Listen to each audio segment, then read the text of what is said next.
The notification chimed on my phone at 3:17 a.m., jolting me awake from a fitful sleep. Unusual account activity detected. Those 4 words would mark the beginning of the end of the life I thought I had built.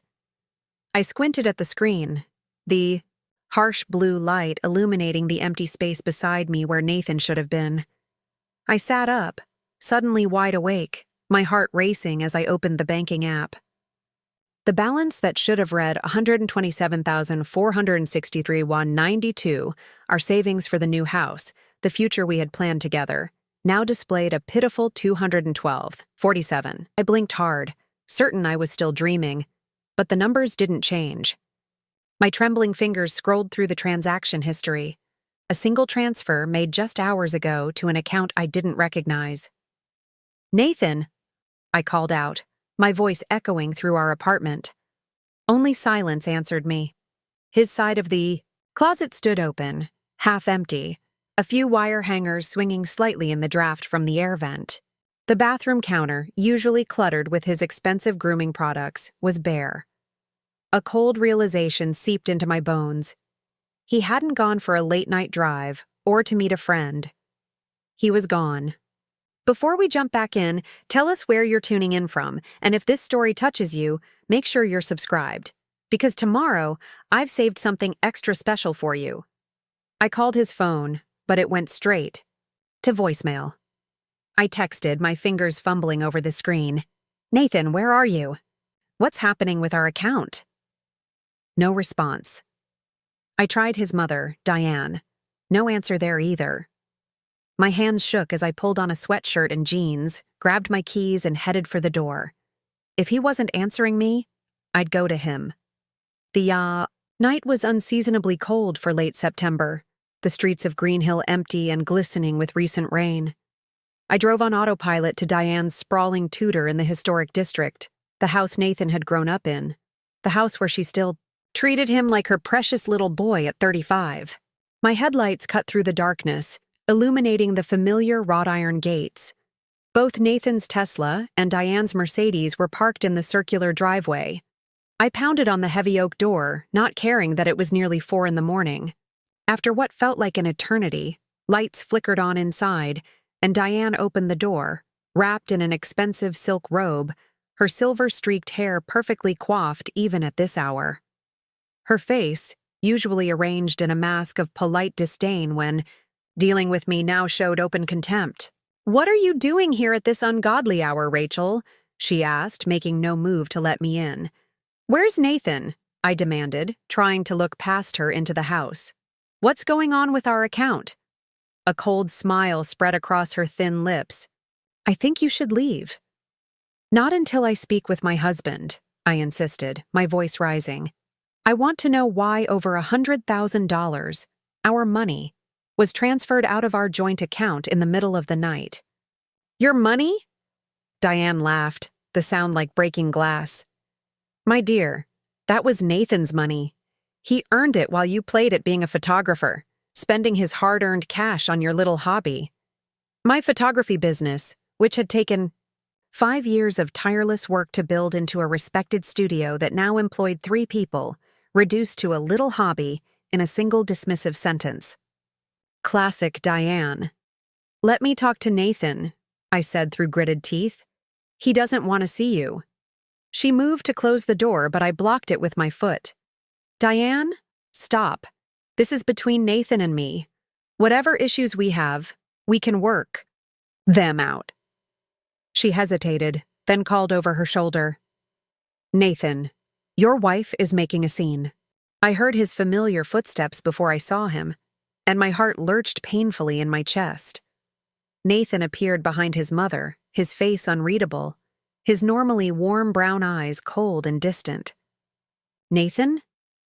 My voice cracked. "What's happening? Why did you take our money?" "It's over, Rachel." His voice was flat, emotionless. "I've been trying to find the right way to tell you for months." "Months?" I echoed, disbelief washing over me. "And the right way was to clean out our account and disappear in the middle of the night?" He had the decency to look slightly ashamed, but his mother jumped in before he could respond. Nathan finally realized he deserves better than someone who's been using him as a meal ticket, Diane said, her voice dripping with satisfaction. Someone who could actually support him, not drain him. Is that what you think? I asked Nathan, ignoring his mother. That I've been using you? He sighed, running a hand through his dark hair. A gesture so familiar it made my chest ache. The money's going to be split fairly in the divorce.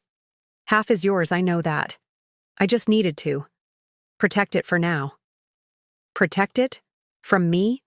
Your wife of 7 years? The betrayal cut deeper with each word.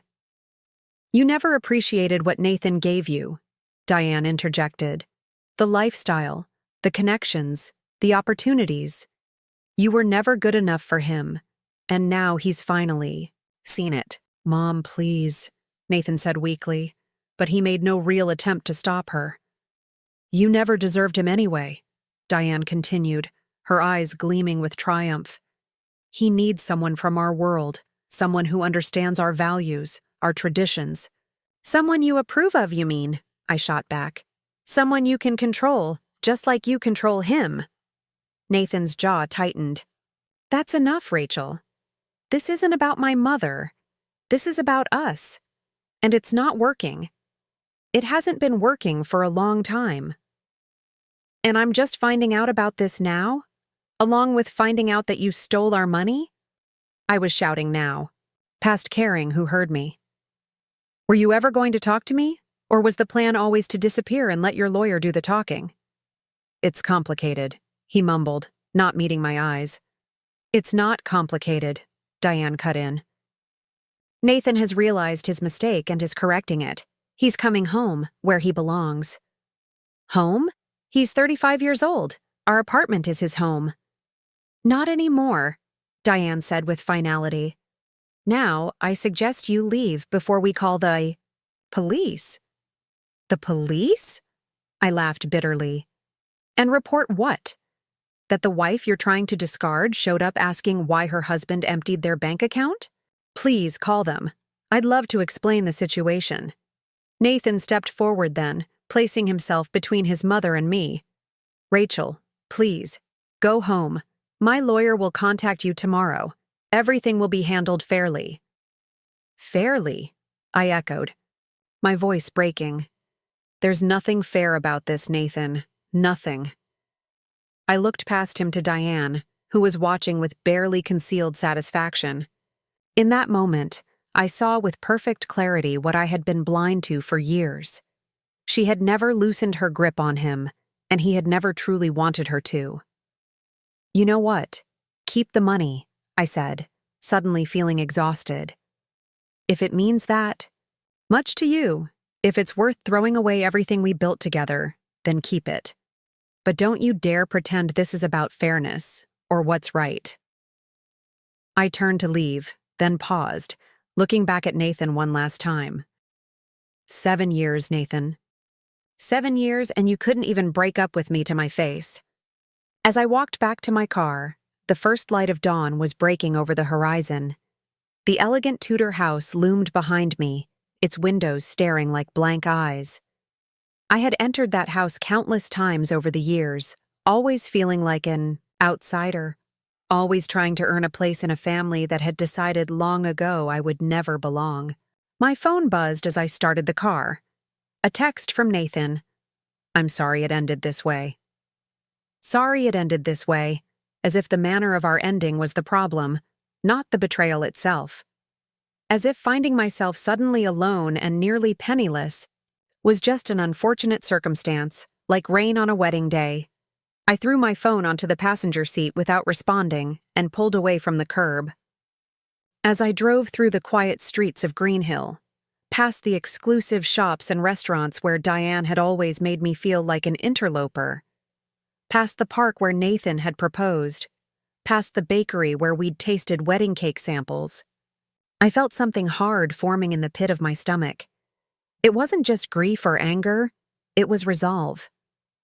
I had built a life once before I met Nathan, created something from nothing when no one believed I could. My photography business might be small in Diane's eyes, but it was mine. I had clients who valued my work, employees who depended on me. Nathan and Diane might have taken my money, but they hadn't taken my ability to earn it. Preparing and narrating this story took us a lot of time, so if you are enjoying it, subscribe to our channel. It means a lot to us. Now back to the story. By the time I pulled into the parking lot of my apartment building, the sun was fully up. A new day. The first day of whatever came next. As I rode the elevator to the 11th floor, I made a silent promise to myself. I would rebuild. And this time, I would build something that no one could take away from me. I unlocked the door to an apartment that already felt different, emptier. Even though Nathan had only taken his clothes and personal items, the space that had been ours was now just mine, and the silence was deafening. On the kitchen counter, where we'd shared countless meals and conversations, his wedding ring sat like a small, mocking monument to everything I'd lost. Beside it was a folded piece of paper, a handwritten note. I approached it cautiously, as if it might burn me. "Rachel," it read in Nathan's neat handwriting. "I know you won't understand this now, but someday you will. We've been growing apart for years. You've been so consumed with your business that there's no room for me anymore. Mom helped me see that we want different things in life. I'll always care about you, but it's better to end things now before we waste more time. The money is safe. You'll get your share once things are settled legally. Please don't make this harder than it needs to be. Nathan." I read the note twice, searching for something genuine, something that sounded like the man I had married. Instead, I heard Diane's voice in every word, saw her influence in every justification. I crumpled the note in my fist, a strange calm washing over me. In that moment, standing in the half-empty apartment with Nathan's dismissive explanation crushed in my hand, I realized something that would change everything. I had spent 7 years trying to be worthy of Nathan and his family's approval, never questioning whether they were worthy of mine. That ended today. I sat on the kitchen floor for what felt like hours, Nathan's crumpled note beside me, watching the sun climb higher in the sky through the large windows he had insisted we needed.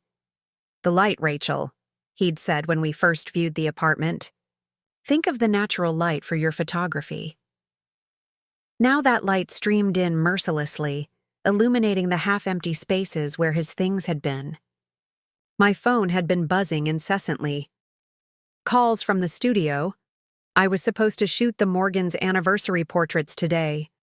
Texts from my assistant, Zoe, asking where I was. Emails from clients confirming upcoming sessions.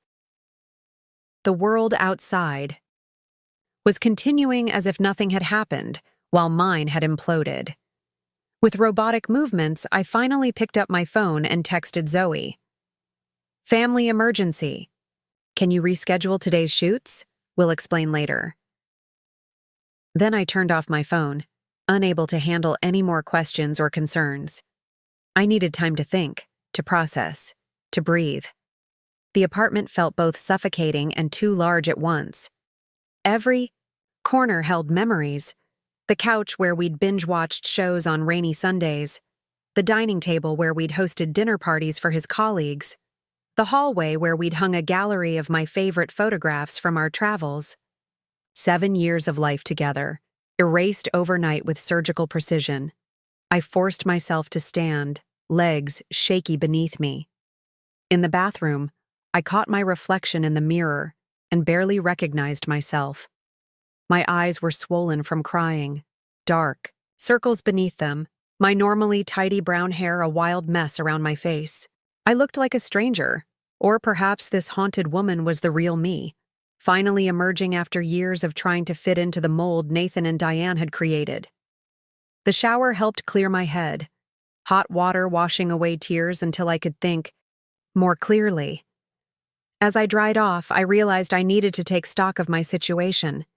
The emotional inventory could wait. First, I needed to understand exactly what I was dealing with financially.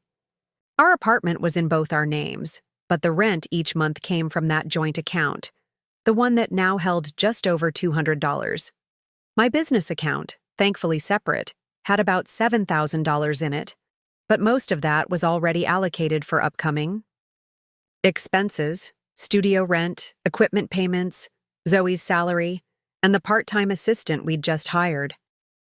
My personal checking account held less than $1,000. I'd always contributed my share to our joint account, believing we were building something together, never imagining I would need a financial backup plan for my marriage. The immediate reality hit me like a physical blow. I had less than 2 weeks before rent was due, barely enough to cover immediate expenses, and no access to the savings I'd spent years helping to build. Nathan's promise that I would get my share once things were settled legally offered little comfort. Divorce proceedings could take months, even years. I sat at my kitchen counter, forcing myself to make a list of immediate needs and actions. The precision of it, the act of writing things down, helped anchor me when I felt like I was drifting in an ocean of uncertainty. Call a lawyer, secure apartment change locks, check credit cards, other accounts, contact bank about fraudulent transfer, tell friends, family I stared at the last item longest. Telling people would make this real in a way I wasn't sure I could handle yet. How do you announce to the world that your husband abandoned you in the middle of the night and took all your money with him? How do you admit that the life you thought you had was built on a foundation of sand? My hand hovered over my phone. Who would I even call first? My parents were traveling in Europe, celebrating their retirement with a long-planned trip. My younger sister Meg was in her final year of medical school, stressed and overwhelmed with her own life. My closest friend Tara had moved across the country last year for a job opportunity. And the sad truth was, over the past few years, I'd let many friendships fade as I tried to integrate more fully into Nathan's world. His colleagues had become our dinner companions, his mother's social circle, our weekend obligations.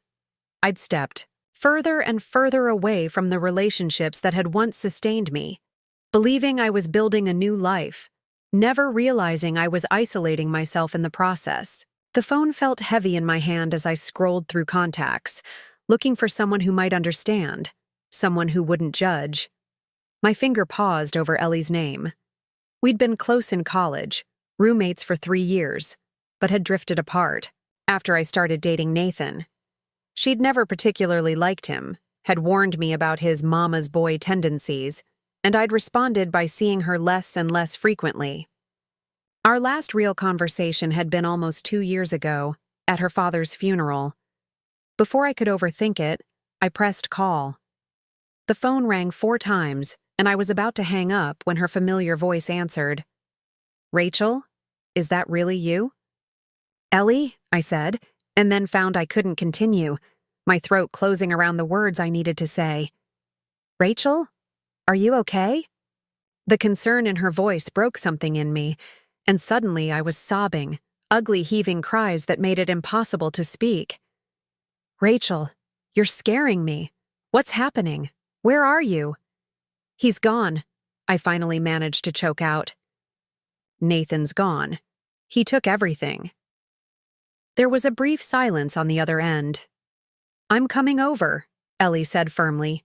"You still in that fancy apartment downtown?" I nodded, then realized she couldn't see me. "Yes," I whispered. "I'll be there in 30 minutes. Hang tight." True to her word, Ellie arrived exactly 30 minutes later, arms loaded with grocery bags. I buzzed her up, suddenly self-conscious about my appearance, about the state of the apartment, about everything. When I opened the door, she took one look at me and set the bags down to pull me into a fierce hug.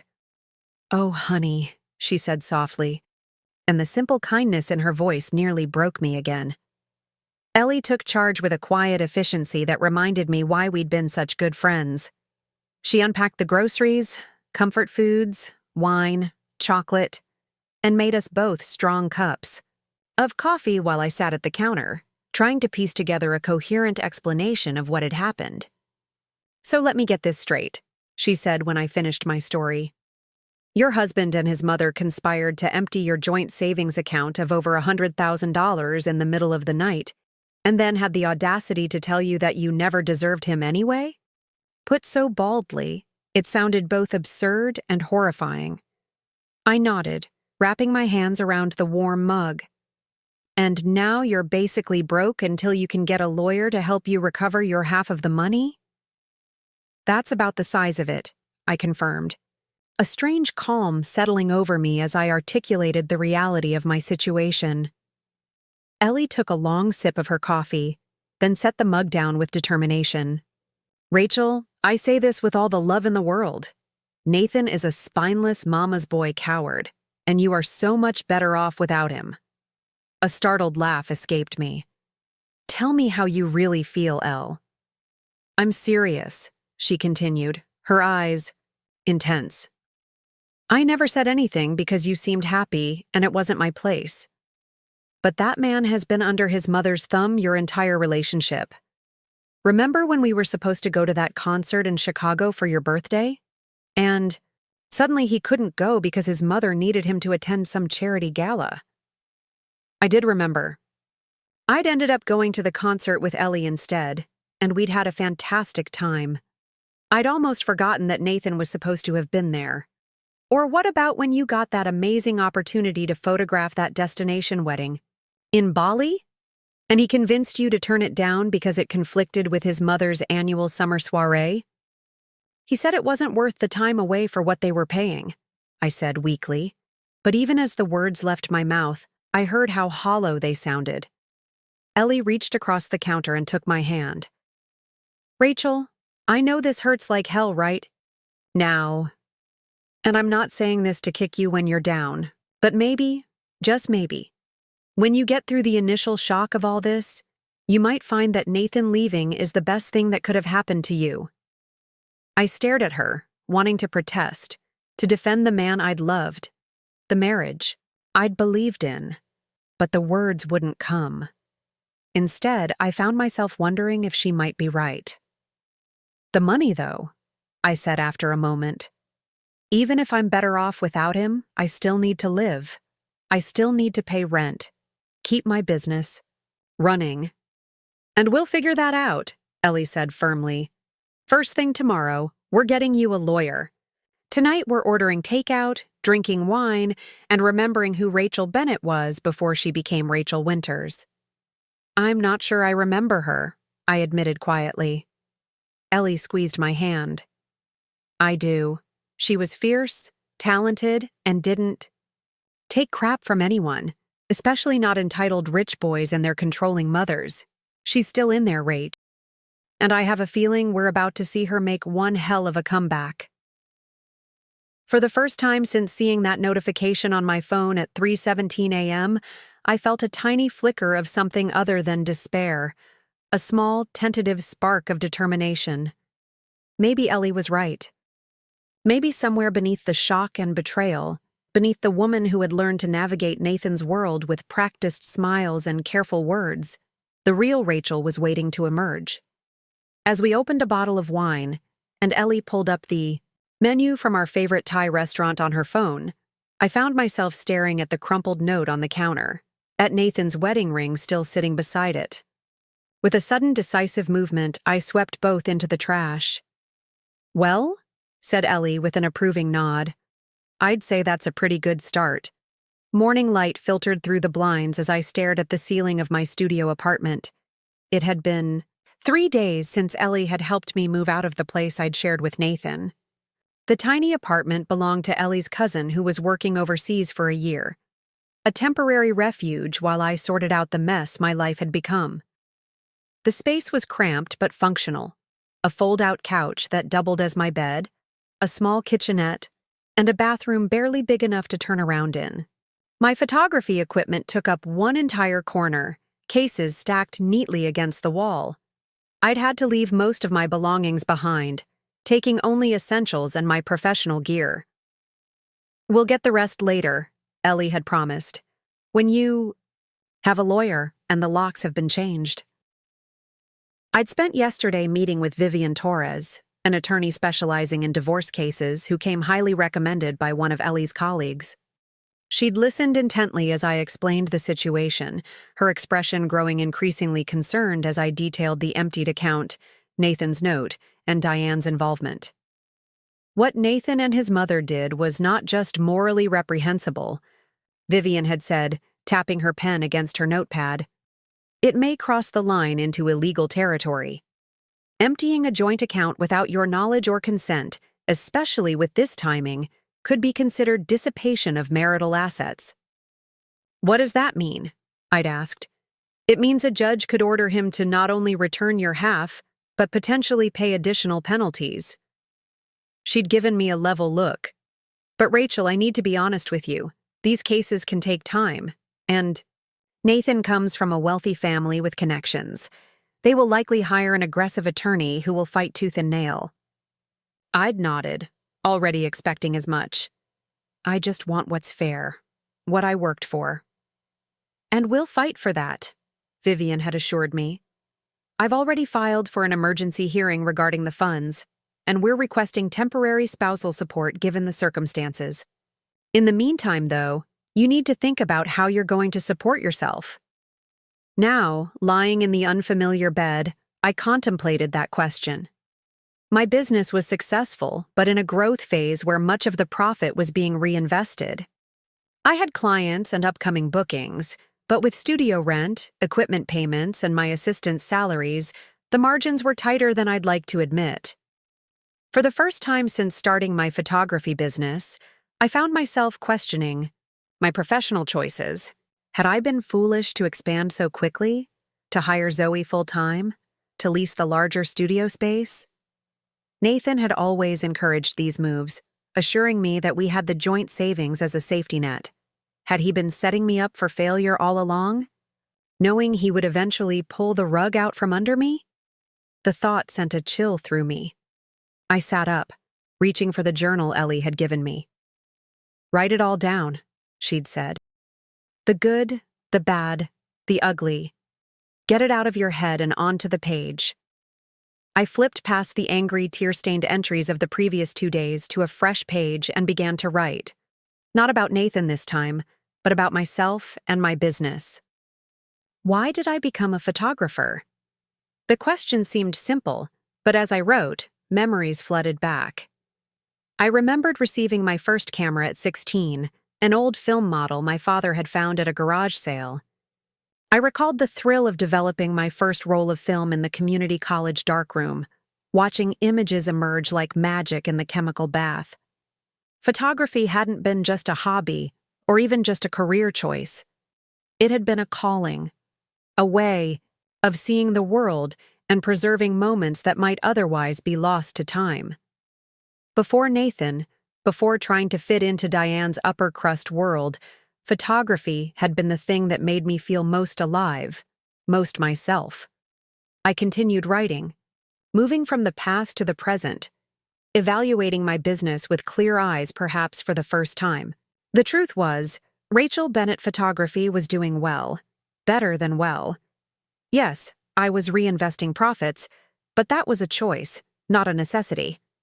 I'd been booking more weddings than I could personally handle, which was why I'd hired help in the first place. My corporate clients, local businesses that needed product photography, headshots, and marketing images, provided steady, reliable income. The studio space, while expensive, had already attracted new clients who were impressed by the professional setting. I had built something valuable, something with potential, something entirely mine. Why then had I allowed Nathan and Diane to make me feel like my business was just a cute side project? Why had I internalized their narrative that I was financially dependent on Nathan when the reality was quite different? I thought back to the early days of our relationship. I'd been working as a photographer's assistant then, learning the business side while developing my portfolio. Nathan had been impressed by my passion, had even seemed to admire my determination to build a career doing what I loved. When had that changed? When had his supportive comments about my artistic eye and entrepreneurial spirit transformed into subtle digs about the financial practicality of my career? When had Diane's begrudging acknowledgement of my little studio become the yardstick by which I measured my professional worth? A memory surfaced, a dinner at Diane's house about 3 years into our marriage. She'd been showing off her newly redecorated living room to some friends, and one of them had commented on a striking black and white photograph hanging above the fireplace. "It's beautiful," the woman had said. "Is it an original Mapplethorpe?" Before Diane could answer, Nathan had jumped in proudly. "Actually, Rachel took that. She's quite talented." The woman had turned to me with genuine interest. "You're a photographer? Do you show your work in galleries?" I'd begun, but Diane had cut me off with a tinkling laugh. "Oh, Rachel mostly does family portraits and weddings. It's more of a, what do they call it? A side hustle. It's a full-time business, actually," I'd corrected gently. "I have a studio downtown." Diane had given me that tight smile I knew so well. "Yes, and it's adorable how dedicated you are to it. Thank goodness Nathan has a real career to fall back on, though. Those artistic ventures can be so unpredictable." The conversation had moved on, but something had shifted in that moment. I'd seen myself through Diane's eyes, not a professional building a legitimate business, but a dilettante playing at having a career while her son provided the real financial stability. Worse, I'd started to internalize that view. I'd begun downplaying my accomplishments, prefacing announcements about new clients or successful projects with qualifiers. "It's not a big deal, but," or "it's nothing compared to Nathan's work, but." Sitting in the tiny apartment that was now my temporary home, I felt a surge of anger, not just at Nathan and Diane, but at myself for allowing their perception to become my reality. I had built a viable business doing work I loved, work I was good at. I had clients who valued my skills enough to pay for them. I had employees who depended on me. And I had let myself believe I was somehow less than, somehow dependent, somehow not enough. I closed the journal and reached for my laptop. If I was going to rebuild, I needed to start with a clear understanding of exactly where I stood. I opened my business accounting software and began reviewing the numbers with fresh eyes, no longer filtering them through the lens of Nathan's expectations or Diane's dismissal. The truth revealed itself in black and white. Rachel Bennett Photography was profitable. Not wildly so, but steadily growing year over year. With some adjustments, perhaps subletting part of the studio space or focusing more on the higher margin corporate work, I could absolutely support myself while fighting for my share of the marital assets. My phone buzzed with a text from Zoe. "Clients loved the Morgan anniversary portraits, asking about booking you for their daughter's senior photos next month." Something settled in my chest, a certainty I hadn't felt since that phone notification had jolted me awake 3 nights ago. I had lost my husband, my home, and temporarily, my financial security. But I hadn't lost my talent, my business, or my ability to rebuild. I texted Zoe back. "Great. Tell them I'd love to do the senior session. Coming into the studio this afternoon. We need to talk about some new business strategies." Setting my phone down, I moved to the tiny bathroom and stared at my reflection. In the mirror. The woman looking back at me had shadows under her eyes and tension in her jaw, but there was something else there too. A determination that hadn't been present before. "You never deserved him anyway," Diane had said, the words meant to wound, to diminish, to remind me of my place in their social hierarchy. But what if she was right? Just not in the way she'd intended. What if I deserved better than a man who would abandon me in the night, taking our shared resources with him? What if I deserved better than a relationship where my worth was constantly measured against standards I had no interest in meeting? What if, all this time, Nathan had been the one who didn't deserve me? I straightened my shoulders and began getting ready for the day. There was work to be done, A business to adjust, a lawyer to consult, a life to reclaim. And for the first time since Nathan had left, I felt genuinely certain that I was equal to the task. As I dressed in one of the few professional outfits I'd brought with me, a simple black dress that I often wore when meeting new clients, I made a decision. I would stop thinking of myself as Nathan's abandoned wife and start remembering who I was. Rachel Bennett, photographer, business owner, survivor. The woman Nathan and Diane had tried to make me believe wasn't good enough, wasn't worthy, wasn't capable of standing on her own. That woman was gone, and in her place stood someone stronger, someone who was just beginning to realize her own power. The studio felt different as I unlocked the door that afternoon. Nothing had physically changed. The exposed brick walls still displayed my favorite prints. The vintage furniture I'd carefully selected still created cozy consultation nooks. The equipment was all in its proper place, but I was different, seeing it through new eyes, understanding its value in a way I hadn't fully allowed myself to before. Zoe looked up from her computer as I walked in, relief washing over her face. "Rachel, thank God. Are you okay? Your texts have been so cryptic." I set my bag down and took a deep breath. Nathan left me. He and his mother emptied our joint account in the middle of the night, and he's filing for divorce. Zoe's jaw dropped. "What? Are you serious? That's criminal." "That's what my lawyer says," I replied, the word lawyer still feeling strange on my tongue. "But recovering the money will take time." "Oh my God, Rachel, I'm so sorry." She stood up and came around the desk. "What can I do? How can I help?" Her immediate offer of support touched me deeply. Zoe had been with me for nearly 2 years, starting as an intern and quickly becoming indispensable. I'd promoted her to full-time assistant 6 months ago, a decision Nathan had questioned, suggesting we wait until the business really needed the extra help. "Actually," I said, "I need to talk to you about the business, about some changes we might need to make." Fear flashed across her face. Are you closing the studio?" "No," I said firmly. "Absolutely not. But I need to be smarter about how we operate, at least until I sort out this financial mess. Let's sit down and look at everything together." For the next 2 hours, Zoe and I pored over the books, analyzing every aspect of the business.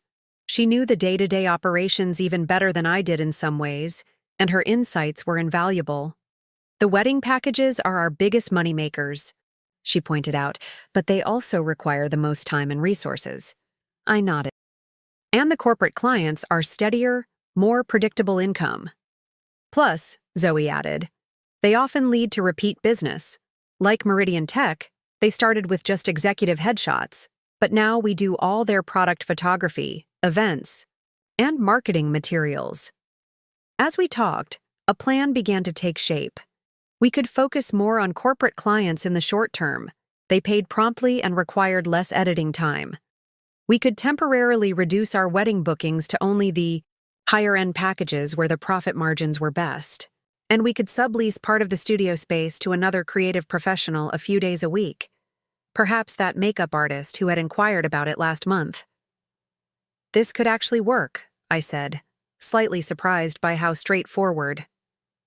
The solutions seemed once I was looking at the business clearly, without the filter of Nathan's and Diane's expectations. "Of course it can work," Zoe said with such confidence that I looked at her in surprise. "Rachel, you've built an amazing business here. Everyone in the local photography community knows it. Why do you think I was willing to take an internship? That paid practically nothing? I wanted to learn from you."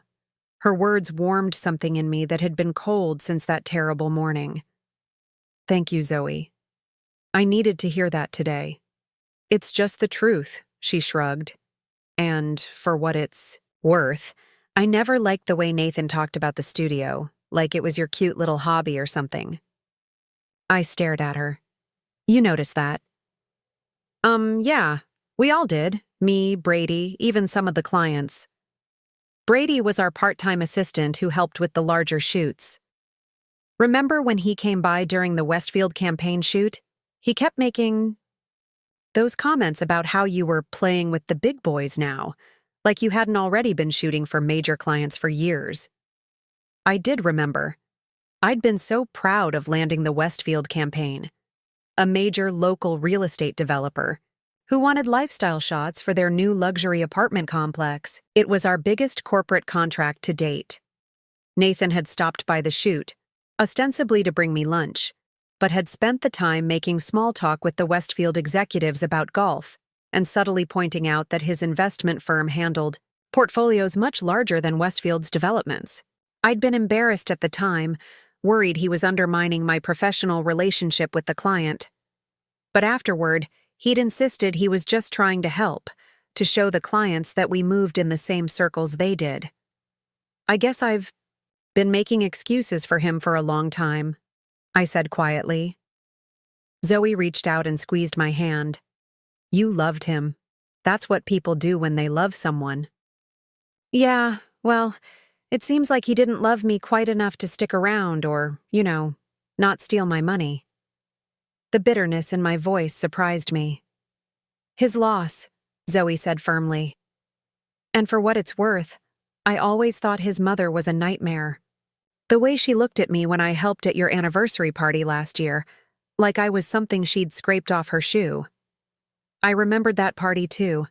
Diane had insisted on hosting it at her house, claiming our apartment was too small for a proper celebration. She'd hired caterers, florists, and even a string quartet, all of her choosing, none of which reflected Nathan's or my taste. When I'd brought Zoe to help me set up a small photo area for guests, Diane had repeatedly referred to her as the help, despite my corrections. She was always difficult, I acknowledged. But I never thought she hated me enough to convince Nathan to clean out our account and leave in the middle of the night. Well, Zoe said pragmatically, now you know. And I, for one, think you're going to be much better off without both of them looking over your shoulder and making you feel small. As Zoe and I continued working through our business strategy, my phone buzzed with a text from Vivian, my lawyer. Judge Harmon granted our emergency motion. Hearing scheduled for next Tuesday at 10 a.m. Nathan and his attorney must appear and explain the withdrawal. Good news. A wave of relief washed over me. At least the legal system seemed to recognize the injustice of what had happened. Good. News? Zoe asked, noticing my expression. The judge granted an emergency hearing about the money, I explained. It's a start. That's great. Zoe's enthusiasm was infectious. See, things are already turning around. After Zoe left for the day, I remained at the studio, drawn to my camera equipment in a way I hadn't been since Nathan's departure. Photography had always been my refuge, my way of processing the world. Perhaps it could help me now. I set up a simple backdrop and positioned my camera on the tripod. Self-portraits weren't something I often did. I was more comfortable on the other side of the lens. But suddenly it felt important to capture this moment, this version of myself in transition. The act of setting up the shot was meditative, adjusting the lights, checking the angles, setting the timer. Technical details that required focus and precision, leaving little room for the swirl of emotions that had been my constant companion for days. I stood before the backdrop, unsure of how to pose, how to look. Should I smile? That felt false. Should I look serious? That felt like giving too much power to the pain. In the end, I simply looked straight into the lens and let myself be seen, vulnerable, but unbroken. The camera clicked, capturing the moment. I took several more shots, changing positions slightly each time. When I uploaded them to my computer, I was startled by what I saw. The woman in the photographs wasn't the polished, careful person I'd been for the past 7 years. The woman who dressed to please Nathan's colleagues and smiled graciously at Diane's backhanded compliments. But neither was she the broken, shell-shocked woman I'd seen in the mirror the morning after Nathan left. This woman had clear eyes that held both pain and determination. Her posture spoke of resilience, not defeat. There was a rawness to her that felt more authentic than anything I'd seen in myself for years. I selected one image and began editing it. Not to smooth away imperfections as I might do for a client, but to enhance the contrasts, the play of light and shadow that gave the portrait its emotional depth. When I finished, I sent it to the studio printer and waited as the large format machine hummed to life. The resulting print was striking, a 20x30 portrait of a woman at a crossroads, vulnerable yet powerful. I hung it on the empty wall near my desk, a reminder of who I was becoming. My phone rang, displaying an unfamiliar number. I almost let it go to voicemail, but something made me answer. Rachel Bennett speaking. Ms. Bennett, this is Kevin Walsh from First National Bank. I'm calling about the inquiry you made regarding the withdrawal from your joint account with Nathan Winters. My heart raced. Yes, thank you for calling back. I've reviewed the transaction records as you requested. The withdrawal was made in person at our downtown branch at 11:42 p.m. on Monday night.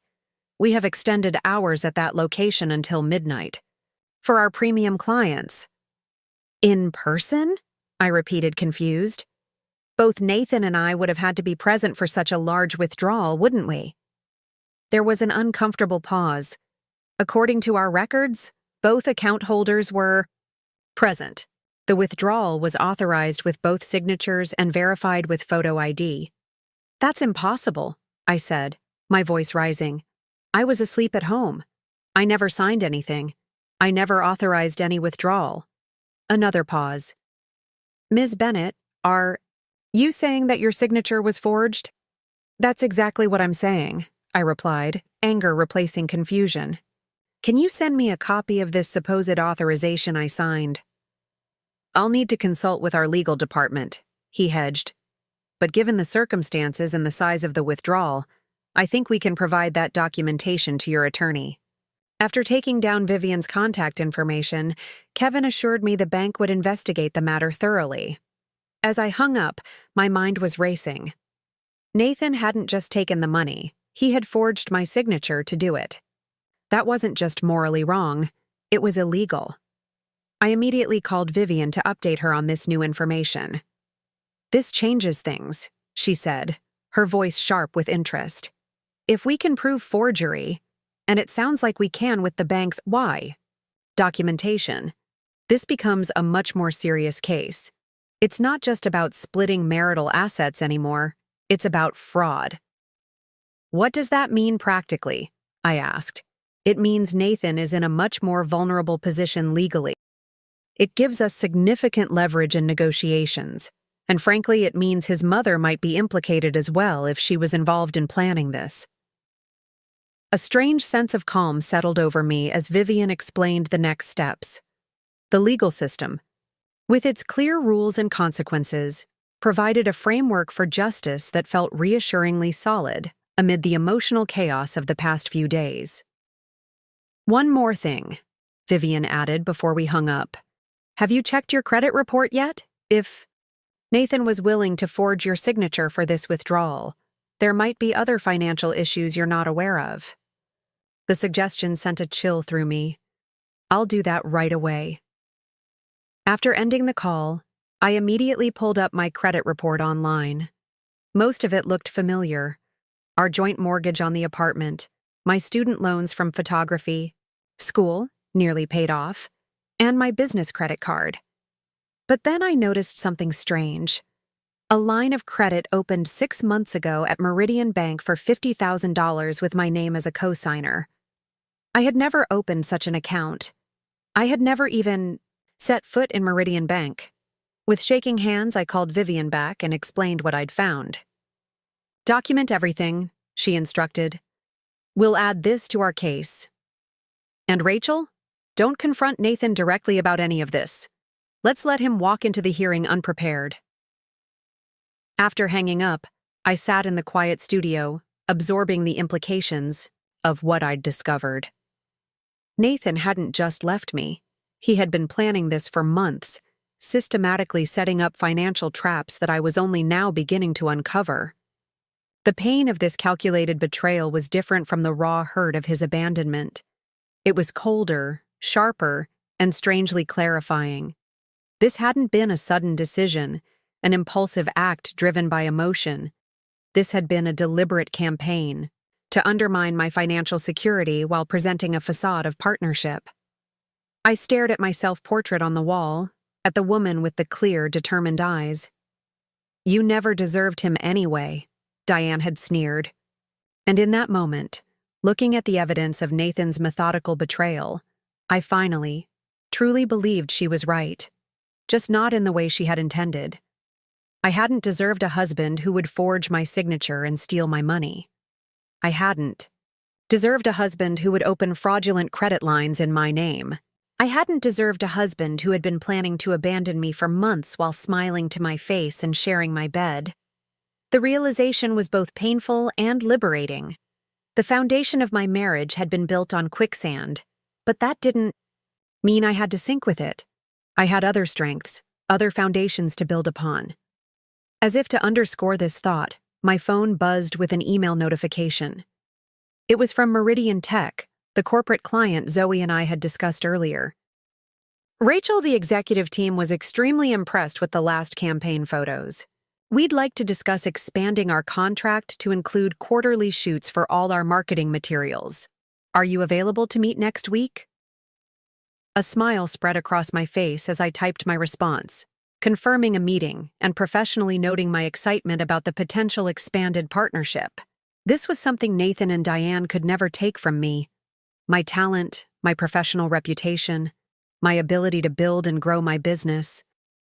I looked around the studio, at the space I had created, the business I had built, the life I had established, independent of Nathan and his family. For the first time since that terrible morning, I felt something like hope. Not just that I would survive this betrayal, but that I might emerge from it stronger, clearer, and more fully myself than I had been in years. The road ahead would be difficult, filled with legal battles and financial challenges. But standing in my studio, surrounded by evidence of what I had already built once and could build again, I felt equal to the challenge. Nathan and Diane had tried to destroy me, but they had underestimated one crucial fact. I was not defined by my relationship to them. I never had been. And now, freed from the weight of their expectations and judgments, I could finally become the person I was always meant to be. The courthouse loomed before me, an imposing structure of granite and glass that seemed designed to intimidate. I straightened my charcoal gray blazer, one of the few professional pieces I'd managed to grab during my hasty move, and checked my reflection in my compact mirror one last time. I looked polished, professional, and far more confident than I felt. "Ready?" Vivian asked, closing her sleek leather portfolio. She looked every inch the high-powered attorney in her tailored navy suit and crisp white blouse. I nodded, taking a deep breath. "As ready as I'll ever be." "Remember what we discussed," she said as we climbed the courthouse steps. "Let me do most of the talking. Answer any questions from the judge directly and honestly, but don't volunteer information unless asked. And whatever happens, don't react emotionally to anything Nathan or his attorney says." That last part would be the most difficult. I hadn't seen Nathan since that terrible confrontation at Diane's house, and I had no idea how I would feel facing him across a courtroom. The courtroom was smaller than I'd expected, with polished wooden benches and the smell of lemon polish, and old books. A few other people were scattered around, another attorney reviewing documents, a court reporter setting up her equipment, a bailiff standing near the judge's bench. We had just settled at our table when the door opened, and Nathan walked in with a man I assumed was his attorney. My breath caught in my throat. He looked exactly the same. Perfectly tailored suit, hair neatly styled, his posture radiating the easy confidence of someone who had never questioned his place in the world. How could he look so unchanged when everything else had been turned? Upside down? His eyes met mine briefly before sliding away, his expression carefully neutral. The lack of anything, remorse, anger, even triumph in his gaze hit me harder than any emotion would have. It was as if I were a stranger or a business transaction to be handled efficiently and without fuss. Then a movement behind him caught my eye, and I stiffened. Diane. She wasn't supposed to be here. This was a legal proceeding between Nathan and me, not a family affair. Yet there she was, immaculately dressed in an expensive beige suit, her silver hair perfectly coiffed, taking a seat directly behind Nathan. Vivian followed my gaze and frowned. "Interesting," she murmured. "Let's see how the judge feels about her presence." We didn't have to wait long to find out. Judge Harmon, a stern-looking woman in her 60s with short gray hair and piercing blue eyes, entered the courtroom and quickly took control of the proceedings. After the initial formalities, she glanced at Diane and then at Nathan's attorney. "Counselor, who is the woman sitting behind your client?" "My client's mother, Your Honor," Nathan's attorney replied smoothly. "She's here for moral support." Judge Harmon's expression remained neutral. "Unless she is a witness or has other relevant legal standing in this matter, she needs to wait outside." Diane's face registered shock, clearly unaccustomed to being dismissed. Nathan turned and whispered something to her, but she remained seated, her lips pressed into a thin line. "Mrs. Winters," the judge addressed her directly. "I need this." Courtroom cleared of anyone not directly involved in this emergency hearing. "You may wait in the hallway." For a moment, I thought Diane might refuse, but Nathan touched her arm and whispered again.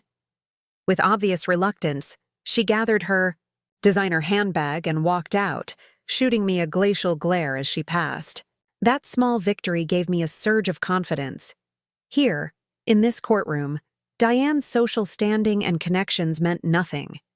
The only thing that mattered was the law. Judge Harmon wasted no time getting to the heart of the matter. "We're here regarding the emergency motion filed by Rachel Bennett concerning funds removed from a joint account held with Nathan Winters. Ms. Torres, please present your client's position." Vivian stood, her posture commanding attention. "Your Honor, on the night of September 27th, Mr. Winters transferred $127,251.45 from a joint savings account he shared with my client, leaving just over $200 remaining. This transfer was made without Ms. Bennett's knowledge or consent. Furthermore, we have evidence suggesting Mr. Winters forged Ms. Bennett's signature to authorize this transaction, which would constitute fraud." Nathan shifted in his seat, and I saw his attorney place a warning hand on his arm.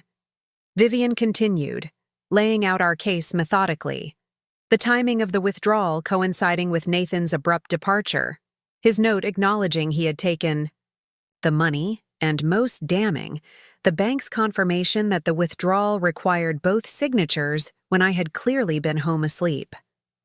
When Vivian mentioned the fraudulent line of credit I had discovered, Nathan visibly tensed, his confident facade cracking slightly.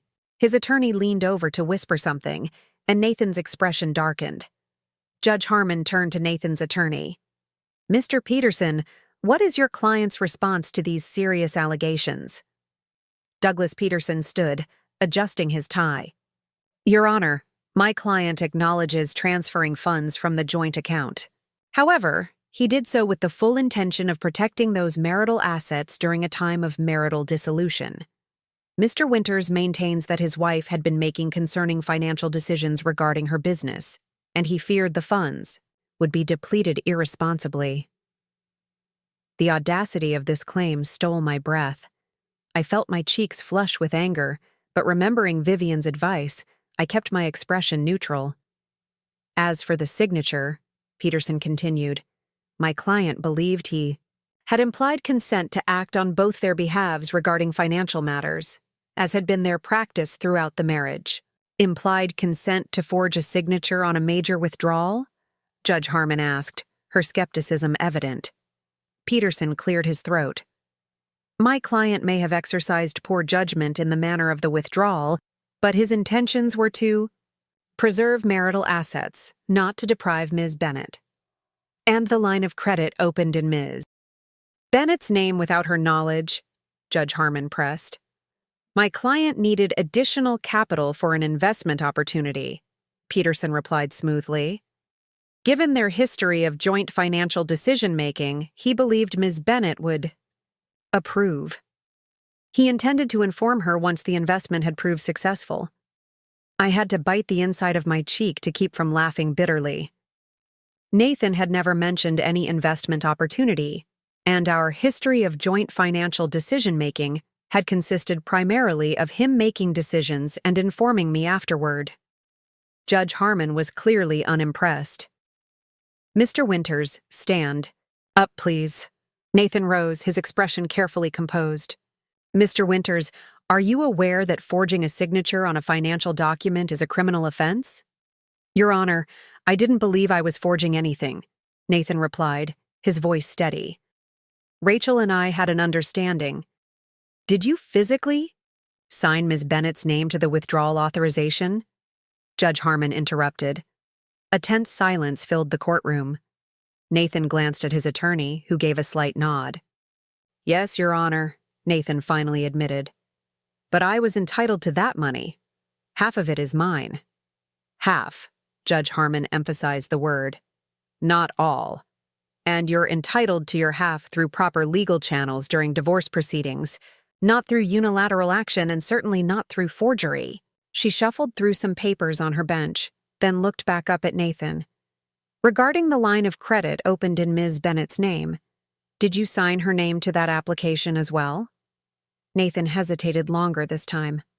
I thought it would be a good surprise. The investment was going to benefit both of us. Answer the question, Mr. Winters, Judge Harmon said firmly. Yes, I signed her name, he admitted reluctantly. I stared at him. This man I had loved and trusted, now openly admitting to multiple acts of fraud as if they were minor misunderstandings. Who was he? Had I ever really known him at all? Judge Harmon wasn't finished. Mr. Winters, where are the funds now? They're in a separate account, Your Honor. Safe. Under your sole name? Yes, Your Honor. And what about the funds from the fraudulent line of credit? Nathan shifted uncomfortably. Those were invested. In what, exactly? Nathan glanced at his attorney again. A business opportunity through a family connection. The judge's expression hardened. Mr. Winters, I want the full amount withdrawn from the joint account transferred to the court's escrow account by the end of business today. Not half, the full amount. We will then determine appropriate distribution pending your divorce proceedings. Nathan's confident demeanor finally cracked. But, Your Honor, some of those funds have already been allocated to— I don't care if you've allocated them to a trip to the moon, Mr. Winters. Those funds were improperly and potentially illegally obtained. You will return them immediately. She turned to his attorney. Mr. Peterson, I suggest you advise your client on the seriousness of his actions. Forgery and financial fraud are criminal matters. Ms. Bennett would be well within her rights to pursue criminal charges. Peterson nodded grimly. We understand. Your Honor. Judge Harmon turned to me, her expression softening slightly. Ms. Bennett, the court acknowledges the financial hardship this situation has created for you. Once the funds are in escrow, we can discuss releasing a portion to you for immediate living expenses while the divorce proceedings continue. Thank you, Your Honor, I said, my voice steadier than I expected. Additionally, the judge continued, I'm issuing a restraining order preventing Mr. Winters from making any further financial transactions in Ms. Bennett's name or accessing any of her accounts. Mr. Peterson, ensure your client understands that violating this order would have serious consequences. Nathan stood rigid, his jaw clenched tightly. This was not how he had expected this hearing to go. He had walked in with the same easy confidence he'd always had, certain that his actions would be, if not applauded, at least understood and excused. Now he was being treated like what he actually was, someone who had committed fraud. Court is adjourned. I expect confirmation of the fund transfer by 5 p.m. today, Judge Harmon said, rising from her bench. As everyone gathered their things, Nathan approached our table, ignoring Vivian's warning look. "Rachel," he said quietly, "we need to talk. This has gotten out of hand." I looked up at him, this man who had shared my bed for 7 years, who had promised to love and honor me, who had betrayed me in the most calculated way possible. "No, Nathan, we don't need to talk. Our lawyers can handle everything from here." "Don't be like that," he said, lowering his voice further. "This isn't who we are. We can work this out privately, come to an arrangement that works for both of us." The sad thing was, a week ago I might have agreed. I might have been so desperate to salvage something, to believe there was still goodness in him, that I would have settled for less than I deserved just to avoid conflict. But that was before I'd seen the forged signatures, before I'd discovered the fraudulent credit line, before I'd watched him stand in court and admit to these things while still somehow believing he was justified. "This is exactly who you are, Nathan," I replied calmly. "I just didn't see it until now." I stood, gathering my purse and nodding to Vivian that I was ready to leave. As we walked past Nathan, I noticed his expression, a mixture of confusion and indignation, as if he truly couldn't understand why I wouldn't give him another chance to manipulate me. In the hallway, Diane was waiting, her face tight with anger. "This is ridiculous," she hissed as we approached. "You know Nathan was only doing what was best for both of you. You've turned this into a circus." "No, Diane," I replied, surprising myself with how calm I felt. "Nathan committed fraud, twice. That's not what's best for anyone." "He wouldn't have had to if you weren't so financially irresponsible," she snapped. "Running that little studio of yours into the ground, draining his resources." Vivian stepped slightly in front of me. "Mrs. Winters, I advise you not to make false accusations about my client, especially not in a courthouse."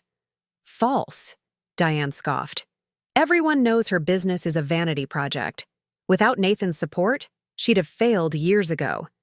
Something inside me snapped, not in anger, but in liberation. I no longer cared what Diane thought of me or my business. Her opinion, which had seemed so important for so long, suddenly meant nothing. My studio generated $187,000 in revenue. "Last year, Diane?" I said quietly. "Nathan didn't support it. I did, with hard work and talent. And now, I'm going to continue building it without him or your toxic influence." Her eyes widened in shock, clearly not expecting this confident response. "Now, if you'll excuse us," I continued, "we have a business to run and funds to reclaim. Enjoy your day." As Vivian and I walked away, leaving Diane speechless for perhaps the first time in her life, I felt lightness in my step that had been missing for days. The hearing had been a victory, yes, but the real triumph was internal. I had faced Nathan and Diane without crumbling, without doubting myself, without accepting their distorted version of reality. Outside the courthouse, Vivian turned to me with a smile. "That went better than expected. Judge Harmon clearly saw through their attempts to justify the unjustifiable." "What happens now?" I asked as we descended the courthouse steps. "Now we wait for them to transfer the funds, which they will." "Nathan doesn't want criminal charges," Vivian explained. "Once the money is in escrow, we'll petition for release of your portion for immediate needs. Meanwhile, we continue building our case for the divorce proceedings." The bright autumn sun felt warm on my face as we reached the sidewalk. "Do you think he'll try something else? Find another way to hide assets or cause problems?" Vivian considered this. "He might, but he'd be foolish to do so. Judge Harmon isn't someone who tolerates games, and she's clearly watching him closely now. Besides, Your husband doesn't strike me as someone who's accustomed to being caught. He thought he was being clever with the withdrawal and the credit line, but now he knows we're scrutinizing everything. She was right. Nathan had always operated from a position of privilege, expecting his actions to go unquestioned. The hearing today had been a rude awakening for him, perhaps his first experience with genuine accountability. "Thank you, Vivian," I said sincerely. "For everything." She smiled, squeezing my shoulder gently. "This is just the beginning, Rachel. You're standing up for yourself, and that's the hardest part. It gets easier from here." As I walked to my car, my phone buzzed with a message from Zoe. "How did it go? The whole team is on pins and needles here." I smiled, touched by her concern and support. "Victory," I texted back. "The judge ordered him to return all the money today. We'll tell you everything when I get there." 3 more messages arrived in quick succession, one from Zoe with celebratory emojis, one from Brady offering to buy champagne, and one from our new intern asking if this meant the studio was definitely staying open. Their messages reminded me that I wasn't alone in this fight. I had a team of people who believed in me and in what we were building together. I had friends like Ellie who had stepped up when I needed support most. I had a lawyer who was fiercely advocating for my rights. And most importantly, I had myself, stronger and clearer than I'd been in years. As I drove to the studio, I found myself thinking not about what I had lost, but about what I was reclaiming: my financial independence, my professional confidence, and my sense of self-worth. Nathan and Diane had tried to break me, but instead, they had inadvertently helped me find my strength. The road ahead would still be challenging: divorce proceedings, rebuilding my finances, establishing a new life on my own terms. But for the first time since that terrible morning when my phone had chimed with that account alert, I felt truly certain that I would not just survive this betrayal, but ultimately thrive beyond it. "You never deserved him anyway," Diane had said, intending those words as the ultimate dismissal. She couldn't have known how right she was, or how those words would become my unexpected mantra of liberation. I deserved better, and I was finally ready to claim it. The following week passed in a blur of activity. True to Judge Harmon's order, Nathan had transferred the full amount to the court's escrow account by the end of that day. Vivian had immediately filed for release of half the funds for my living expenses, and within 3 days, I had access to money again. My money that I had earned and saved over years of hard work. The first thing I did was pay the rent on my temporary apartment for the next 2 months. The second was to clear the small emergency loan Ellie had insisted on giving me. The third was to take my entire studio team out for dinner to thank them for their unwavering support during the crisis. "To Rachel," Zoe said, raising her glass, "the most resilient boss in the photography business." "And to all of you," I countered, raising my own glass, "for believing in me and in what we're building together." As we ate and drank and laughed, I found myself marveling at how different I felt from the shell-shocked woman who had discovered Nathan's betrayal less than 2 weeks ago. The pain was still there, of course. 7 years of marriage couldn't be erased in days, but it was no longer consuming me. I was sleeping again, eating properly, thinking clearly about the future. The next morning, my phone rang as I was setting up for a corporate shoot at Meridian Tech. I didn't recognize the number but answered anyway, balancing the phone between my ear and shoulder as I adjusted my lighting setup. Rachel Bennett speaking. "Rachel, it's Nathan." My hands stilled on the light stand. "I'm working, Nathan. You should contact my lawyer." "Please," he said, and something in his voice, a note of desperation I'd never heard before, made me pause. "I need to talk to you. Not about the money or the divorce, just talk. Please." I should have refused. Vivian had advised me to keep all communication with Nathan strictly through legal channels. But despite everything, Despite the betrayal and the fraud and the lies, some small part of me still wanted answers only he could provide. "I'm on a shoot until 4, I said finally. "After that, I can meet you at Thornton's for half an hour. That's all." Thornton's was a cafe in the business district, public, neutral ground, with enough ambient noise for privacy but plenty of witnesses if things went sideways. It was far from the upscale restaurants Nathan usually preferred, which was precisely why I'd chosen it. "Thank you," he said, sounding genuinely relieved. "I'll be there at 4:30. I ended the call and stared at my phone for a long moment, wondering if I'd just made a mistake. Then I texted Ellie, "Meeting Nathan at Thornton's at 4:30 for If you don't hear from me by 5:15, send search party." Her response came seconds later. "Are you sure that's wise? Want me to come as backup?" "I'll be fine," I replied. "Just letting someone know where I am. Public place, short meeting." "Okay, be careful. Don't let him manipulate you. Remember who you are now." Her last sentence stuck with me throughout the day's shoot. Remember who you are now, not Nathan's wife, not the woman desperately seeking approval from his family and social circle. Just Rachel Bennett, photographer, business owner, survivor. The shoot went exceptionally well, with the Meridian Tech executives clearly pleased with the direction of the new campaign. By the time I packed up my equipment and headed to Thornton's, I was riding the professional high that always came from a successful session. Nathan was already there when I arrived, sitting at a corner table with 2 cups of coffee. He stood as I approached, an instinctively gentlemanly gesture that seemed oddly out of place given the circumstances. "I got you a latte," he said, gesturing to one of the cups. "Still your favorite, right?" I left it untouched as I sat down. "What did you want to talk about, Nathan?" He looked different, tired, with shadows under his eyes, and his normally impeccable appearance slightly rumpled. The confident, polished investment manager had been replaced by someone who looked like he hadn't been sleeping well. "I wanted to apologize," he said, his voice low. "What I did, taking the money, leaving like that, it was wrong. I know that now."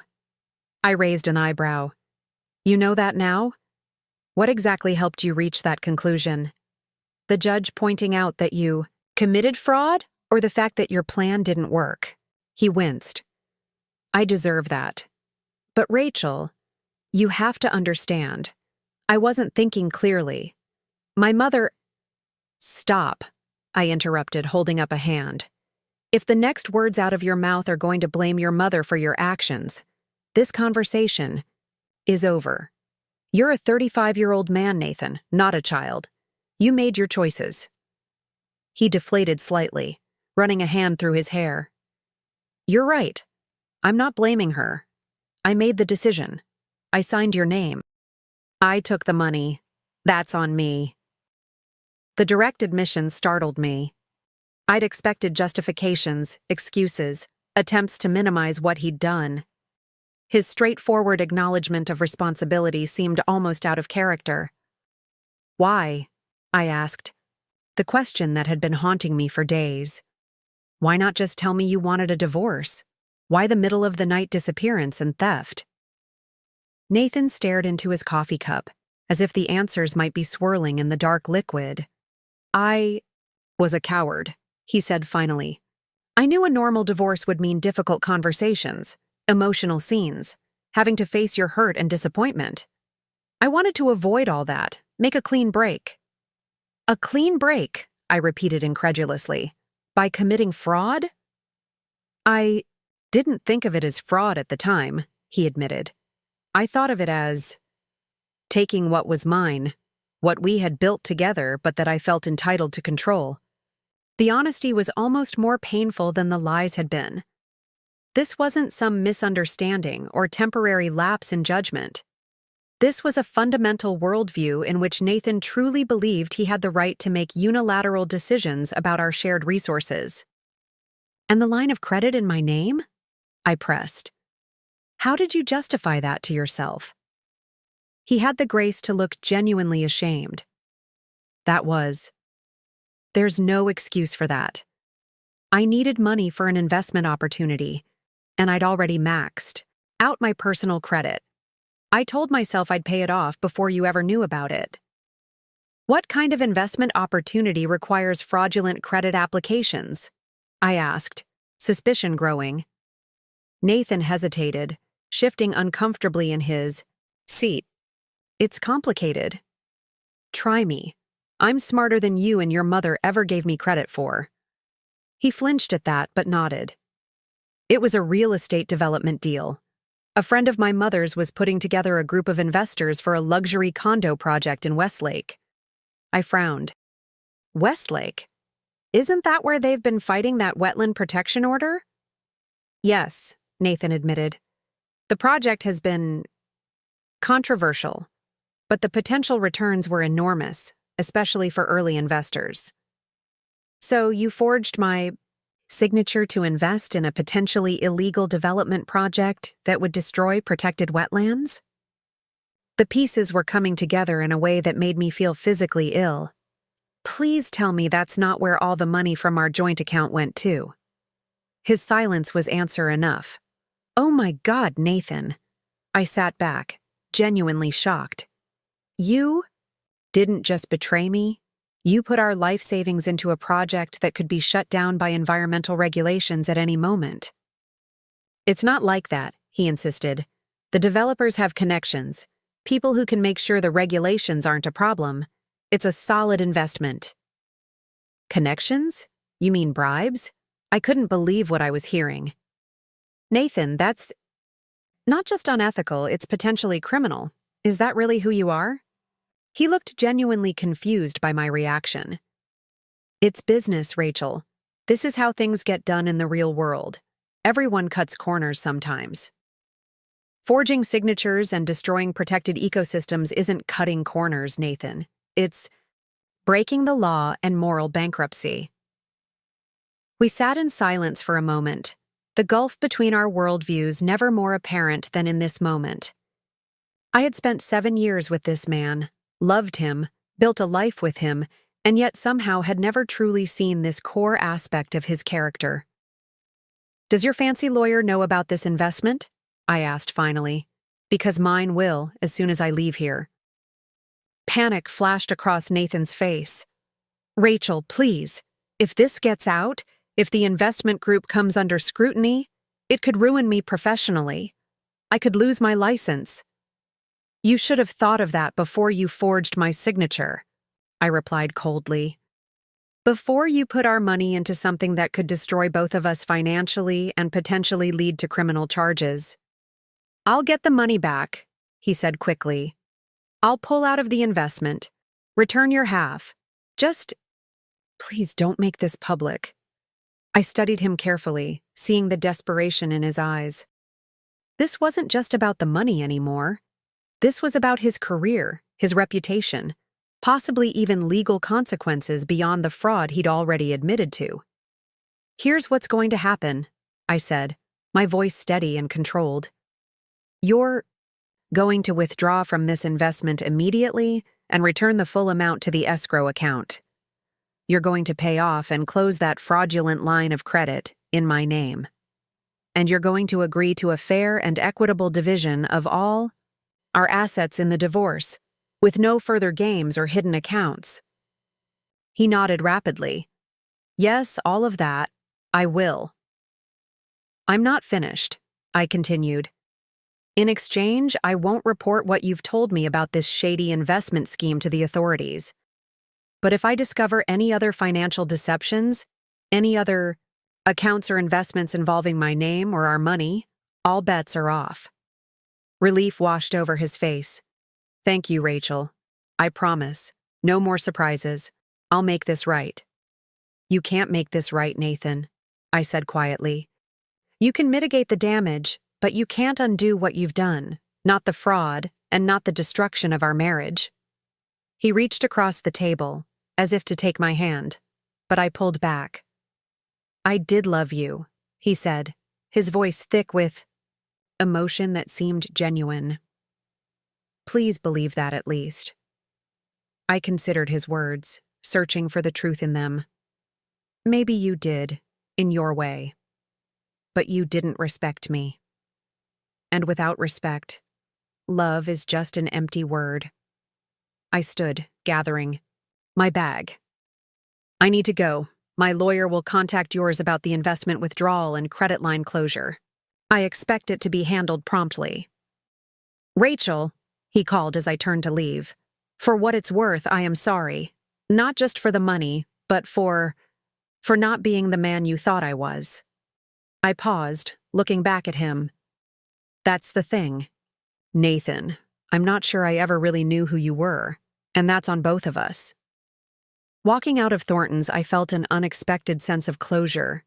Not the kind that comes with forgiveness or reconciliation, but the clarity of finally seeing a situation and a person without illusions or wishful thinking. The Nathan I had loved had been partly real and partly a construction of my own making. I had filled in the gaps in his character with what I wanted to see, ignored the warning signs, excused the red flags. No more. As I drove to Ellie's apartment where I was having dinner that night, I called Vivian and gave her a complete rundown of Nathan's revelation about the questionable investment. This changes things, she said, her voice sharp with interest. This could give us significant leverage in the divorce negotiations. If he's involved in something potentially illegal, he'll be highly motivated to settle quickly and generously, to keep it quiet. That's what I was thinking, I agreed, but I want everything completely above board on our side. I don't want to be accused of blackmail or extortion. Of course, Vivian assured me. We'll position this as a good faith agreement to keep private matters private, provided he rectifies all financial improprieties immediately. It's a completely reasonable stance. By the time I arrived at Ellie's, I had a text from Vivian confirming. She had already spoken to Nathan's attorney. Peterson sounded panicked, she wrote. Says client will comply with all demands, expecting withdrawal confirmation tomorrow. Ellie opened her door, took one look at my face, and pulled me into a hug. That bad, huh? Actually, no, I said, surprising myself with a laugh. That clarifying. Over dinner, I told her everything about Nathan's admission, the shady investment, his desperate plea to keep it quiet. Unbelievable, Ellie said, shaking her head as she refilled our wine glasses. So he's not just a mama's boy with entitlement? Issues. He's actually corrupt. I think in his mind it's just how business works, I said. The scary part is, he genuinely didn't seem to understand why I found it so disturbing. Like ethical lines are just suggestions that don't apply to people like him. Ellie snorted. People like him being rich white guys whose mommies told them they were special their whole lives? I couldn't help laughing. Something like that. We moved to her couch with our wine, and Ellie fixed me with a serious look. Can I ask you something personal? You don't have to answer. After everything we've been through, ask away. Were you happy with Nathan before all this happened? The question caught me off guard. I'd been so focused on the betrayal, the legal issues, the financial implications, that I hadn't really stopped to consider the state of our marriage before its dramatic end. I thought I was, I said slowly. But looking back, I don't know. There was always this sense that I was trying to measure up, to fit into his world, to please his mother, to be the kind of wife he could show off to his colleagues. Ellie nodded. I remember when you first started dating him. You used to wear these amazing vintage dresses and those bright red cowboy boots everywhere. Then suddenly it was all neutral pantsuits and pearls. I hadn't thought about those red boots in years. They were probably still in a box somewhere in the apartment I'd shared with Nathan. You stopped laughing as much too, Ellie continued. You were always so careful about what you said, how you presented yourself. It was like watching you turn down your own volume to make space for him. Her words hit home with unexpected force. I had changed for Nathan, gradually and almost imperceptibly, until I barely recognized the woman I'd become. The revelation was both painful and liberating. "You're right," I admitted. "I think I confused love with, I don't know, self-improvement? Like, if I could just become the person he and Diane wanted me to be, then I'd finally be good enough, worthy enough." "Worthy of what, though?" Ellie asked gently. "What did they offer that was worth giving up yourself for?" I considered the question seriously. Security, I guess. Status. A sense of belonging to something established and respected.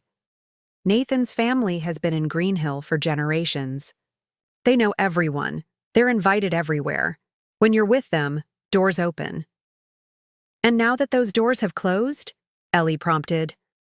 "It feels like—" I searched for the right words. "Like breathing fresh air after being in a stuffy room for too long. Painful at first, but then clarifying, necessary." Ellie smiled, reaching over to squeeze my hand. "That's how I know you're going to be more than okay. You're already seeing this as an opportunity, not just a loss." "I don't know if I'd go that far," I laughed.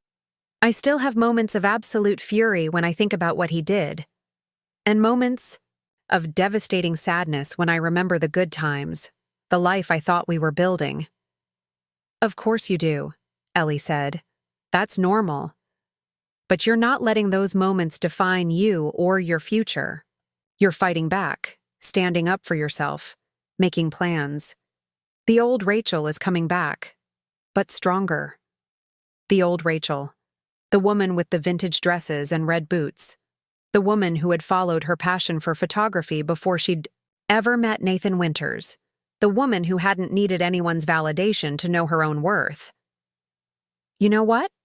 I said, making a sudden decision. "I'm going back to the apartment tomorrow to get the rest of my things. Will you come with me?" "Absolutely," Ellie replied without hesitation. "What are we looking for in particular?" I smiled, feeling a spark of my old self flaring to life. "My red boots, for starters, and everything else that's mine, that I left behind when I was running away. It's time to reclaim it all."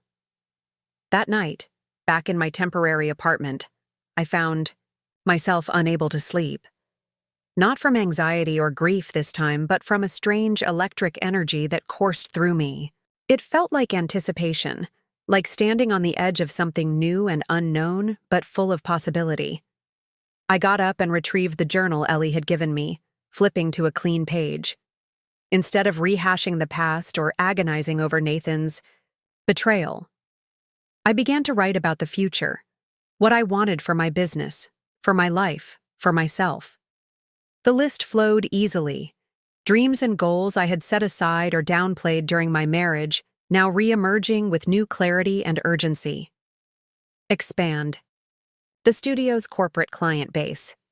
Apply for that international photography award I've been too intimidated to pursue. Travel to Iceland to shoot the landscapes I've been obsessed with for years. Find my own place, not a temporary refuge, but a real home that reflects me and my taste, not Nathan's or Diane's. Reconnect with old friends I've neglected. Maybe even date again someday when the time is right, but only someone who values me exactly as I am. As I wrote, a sense of excitement replaced the anger and hurt that had dominated my emotions for the past weeks. Nathan and Diane had tried to convince me that I was less without them, that their acceptance was the measure of my worth. But in trying to break me, they had inadvertently set me free. "You never deserved him anyway," Diane had sneered, intending the ultimate insult. Looking at my list of dreams and possibilities, I finally responded to her assertion with absolute certainty. She was right. I never deserved him. I deserved far, far better. And now, I was going to create it for myself. "Are you sure you want to do this today?" Ellie asked as we pulled up in front of the luxury apartment building I had shared with Nathan. "We could wait until we know he won't be here." I shook my head, checking my appearance in the visor mirror. I'd deliberately chosen an outfit that felt like me, Not Rachel the corporate wife, but Rachel the photographer. Faded jeans, a vintage band t-shirt under a well-worn leather jacket, and simple silver jewelry I'd made myself in a metalworking class years ago. According to his assistant, Nathan's at a conference in Chicago until tomorrow night. Besides, it doesn't matter if he's here. This is still legally my home too, and I have every right to collect my belongings. The doorman, Carlos, brightened when he saw me. "Ms. Bennett, good to see you." "You too, Carlos. How's your daughter doing in her photography class?" I'd helped the teenager with some basic techniques when she'd expressed interest in photography. "She got an A on her midterm project. Those lighting tips you gave her made all the difference." His smile faded slightly. "We've missed seeing you around here." I nodded, touched by his genuine warmth. "I've missed you too. I'm just here to pick up some things today." He hesitated. "Mr. Winters mentioned you might come by. He left something for you at the desk." My stomach tightened as Carlos retrieved an envelope with my name written in Nathan's distinctive handwriting. I tucked it into my jacket pocket without opening it. "Thanks, Carlos." The elevator ride to the 11th floor felt surreal. 3 weeks ago, this had been home. Now it felt like visiting a museum exhibit of someone else's life. I used my key to unlock the door, half expecting it not to work, but it turned smoothly. The apartment was immaculate, of course. Nathan had always been fastidious about cleanliness. But it felt different, emptier somehow, even though most of the furniture remained. "Nice place," Ellie commented, looking around at the high ceilings. The wall of windows overlooking the city, the sleek modern furniture that Nathan had insisted was the height of sophistication. "It's beautiful," I acknowledged. "But it never really felt like mine, you know? Everything was chosen to fit a certain image, a lifestyle that Nathan and Diane valued." We moved through the space methodically, gathering my belongings. Most of my clothes were still there, hanging in the closet Nathan and I had shared. I took only the items that felt truly like me, leaving behind the designer dresses and expensive suits that had been purchased to impress Nathan's colleagues or Diane's friends. In the home office, I collected my photography reference books, awards, and personal files. In the bathroom, my favorite toiletries and the handmade pottery soap dish a client had given me as a thank you gift.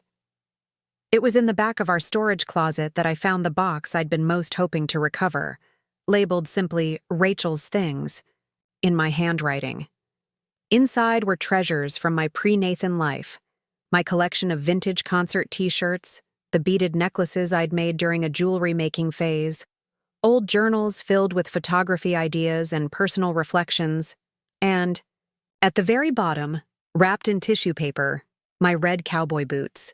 I lifted them out reverently, running my fingers over the worn leather, the intricate stitching, the scuffed toes that told stories of adventures and explorations. "You found them!" Ellie exclaimed, leaning against the closet doorframe. "I can't believe you still have those." "I couldn't bring myself to get rid of them," I admitted, even though Nathan hated them. He said they were too quirky for a professional woman. "Put them on," Ellie urged.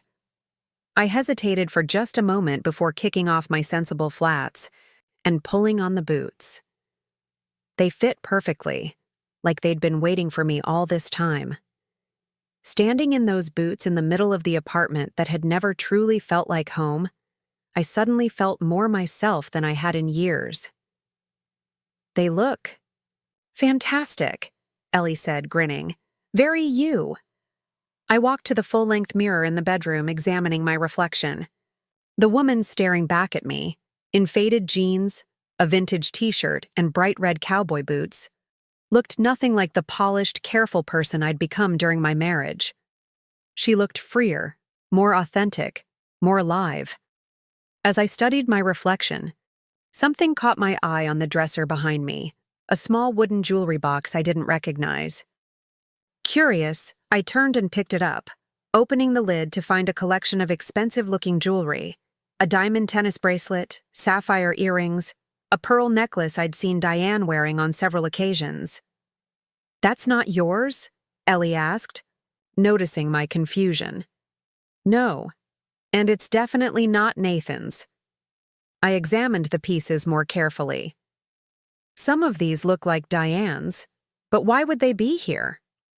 A chill ran down my spine as I remembered Nathan's investment opportunity and his desperation to keep it quiet. Was he hiding assets? Had he taken things from his mother too? We should go, I said suddenly, closing the box and placing it back exactly where I'd found it. I've got what I need. As we were loading the last of my boxes into Ellie's car, my phone rang, Vivian's number. Rachel? Good news, she said when I answered. Nathan's attorney just confirmed the full withdrawal from that investment you mentioned. The funds should be back in the escrow account by end of day.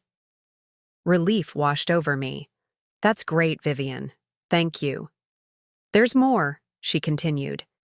Given the circumstances, Peterson has indicated Nathan is now willing to agree to a very generous settlement. No protracted court battle, no fighting over assets. He wants this wrapped up quickly and quietly. I thought of the jewelry box upstairs, wondering what other secrets Nathan might be hiding. How generous are we talking? Full 50-50 split of all confirmed marital assets. He keeps his retirement accounts. You keep full ownership of your business with no claim from him, and he's offering an additional $100,000 to compensate for emotional distress. His only condition is a confidentiality clause about the specific circumstances of your separation and his financial activities. The amount took my breath away. That's significantly more than I expected. It is, Vivian agreed, which makes me suspect there's more he's worried about us discovering. But if you're comfortable with it, this is an excellent offer. You could be legally divorced within months instead of years, with your financial future secure. Let me think. About it, I said, watching as Ellie closed the trunk of her car, my red boots perched on top of the last box. I'll call you back this afternoon. After ending the call, I pulled the still unopened envelope from my pocket. Whatever Nathan had to say, it was time to hear it. Inside was a single sheet of paper with a brief note. Rachel, by now you've spoken with your attorney about the settlement offer. I want you to know it's not just about keeping things quiet. It's about acknowledging that I caused real harm and trying in some small way to make amends. The investment has been fully liquidated, and I'm paying off the fraudulent credit line entirely. I've had a lot of time to think over the past weeks, and I realize now how much I lost by letting my mother's values and expectations dictate our relationship. I'm not asking for forgiveness or reconciliation. I know that bridge is burned, but I wanted you to know that meeting with you that day at Thornton's changed something in me. You helped me see myself clearly for perhaps the first time. I hope the settlement gives you the freedom to rebuild your life on your own terms. You deserve that and more. Nathan P.S. Your camera, the vintage Leica your father gave you, is in the safe behind the painting in the office. The combination is still your birthday. I folded the note carefully and slipped it back into the envelope, emotions swirling. The camera had been a gift from my father on my 16th birthday, the beginning of my photography journey. I'd thought it was lost in our last move. Everything okay? Ellie asked, noticing my expression. There's one more thing I need to get, I said, heading back to the building. In the office, I moved the abstract painting Nathan had commissioned, from a rising star in the art world to reveal the wall safe behind it. My fingers trembled slightly as I entered the combination. 0614. The safe door swung open, revealing several documents, a small stack of cash, and there it was, my father's Leica, still in its worn leather case. I reached for it with a sense of reverence, opening the case to find the camera exactly as I remembered it, preserved perfectly. But there was something else in the safe, too. A manila envelope labeled, Rachel, Important. Inside were documents I'd never seen before, a deed to a small piece of property in my hometown, investment certificates in my name, and an insurance, policy Nathan had taken out on himself with me as the sole beneficiary. These weren't recently added items meant to appease me. The dates on the documents showed they'd been established years ago, early in our marriage. Nathan had created these safety nets for me long before our relationship had begun to fray. It was a small glimpse of the man I'd thought I'd married, someone who, despite his flaws and his mother's influence, had genuinely cared for me in his own way. I gathered the documents and the camera, closing the safe and replacing the painting. As I walked out of the apartment for what would likely be the last time, I felt an unexpected sense of peace. The anger and hurt were still there, but they'd been joined by something else. A complex understanding that people, even those who have betrayed us deeply, are rarely all good or all bad. Outside, Ellie was waiting patiently by the car. "Find what you were looking for." I held up the camera case with a smile, and then some. As we drove away from the building, the red boots sitting prominently on the dashboard where I'd placed them, I found myself thinking not about what I'd lost, but about what I'd found. My authentic self, buried under years of compromise and careful self-editing, still vibrant, still creative, still ready to embrace life on her own terms. That evening, in my small temporary apartment, I set up an impromptu studio space, just a white sheet tacked to the wall, a single lamp for lighting, and my father's Leica loaded with film. I put on the red boots, stood before the makeshift backdrop, and set the timer on the camera. Click. The shutter captured a moment in time, a woman in transition, half in shadow and half in light, balanced on the edge between past and future. Not broken by betrayal, but transformed by it, emerging stronger and clearer from the chrysalis of a marriage that had both sheltered and confined her. Later, as I reviewed Nathan's settlement offer with Vivian over the phone, I found myself approaching the decision not from a place of anger or revenge, but from a place of practical wisdom and self-preservation. "I'll accept the offer," I told her, "but I want one addition to the agreement." "What's that?" Vivian asked. "A clause stating that Nathan must continue therapy for at least 1 year," I said. "I'm not trying to control him or punish him, but during our marriage, I watched him struggle between his own values and his mother's expectations. I think he needs help to figure out who he really is without her influence." Vivian was silent for a moment. "That's unusually compassionate, given the circumstances." "It's not about compassion," I clarified. "It's about breaking cycles. If Nathan can learn to stand up to his mother, to develop his own moral compass, maybe he won't do to someone else what he did to me." "I'll propose it to Peterson," Vivian agreed. "But Rachel, may I say something personal?" "Of course."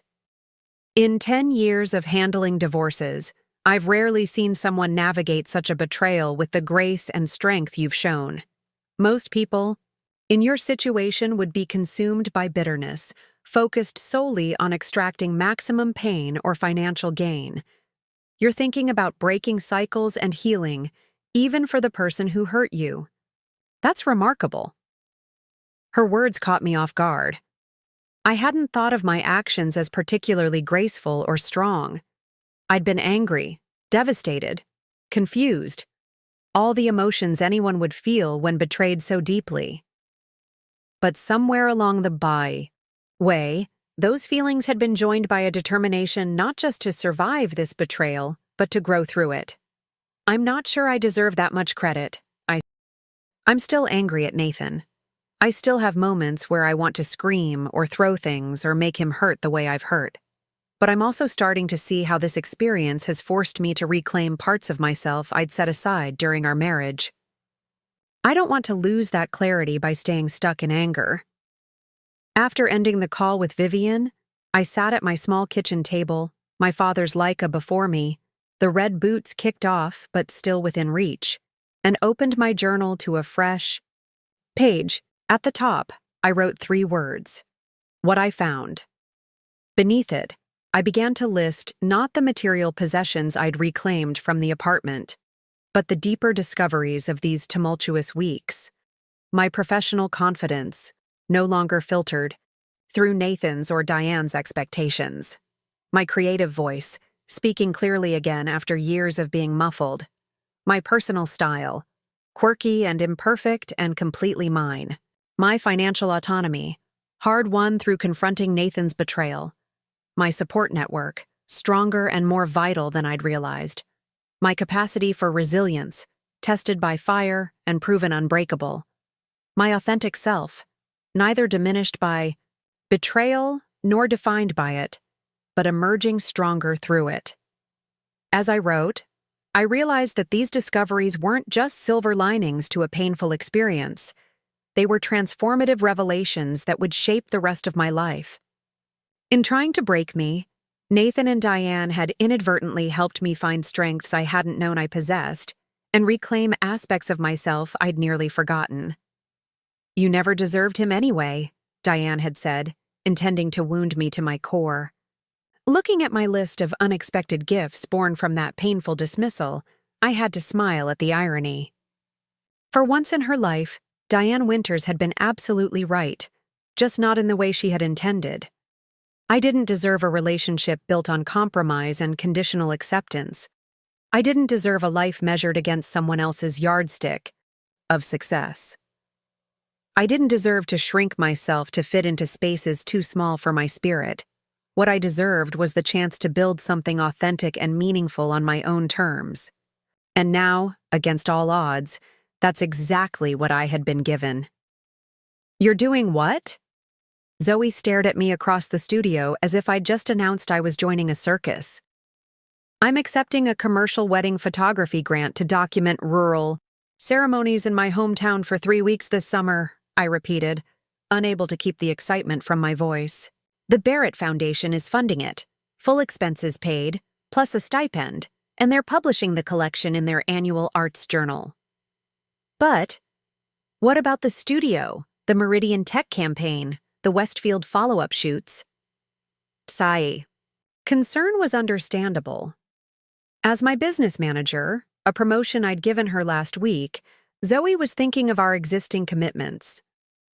"That's why I'm telling you now, even though the trip isn't until July," I explained.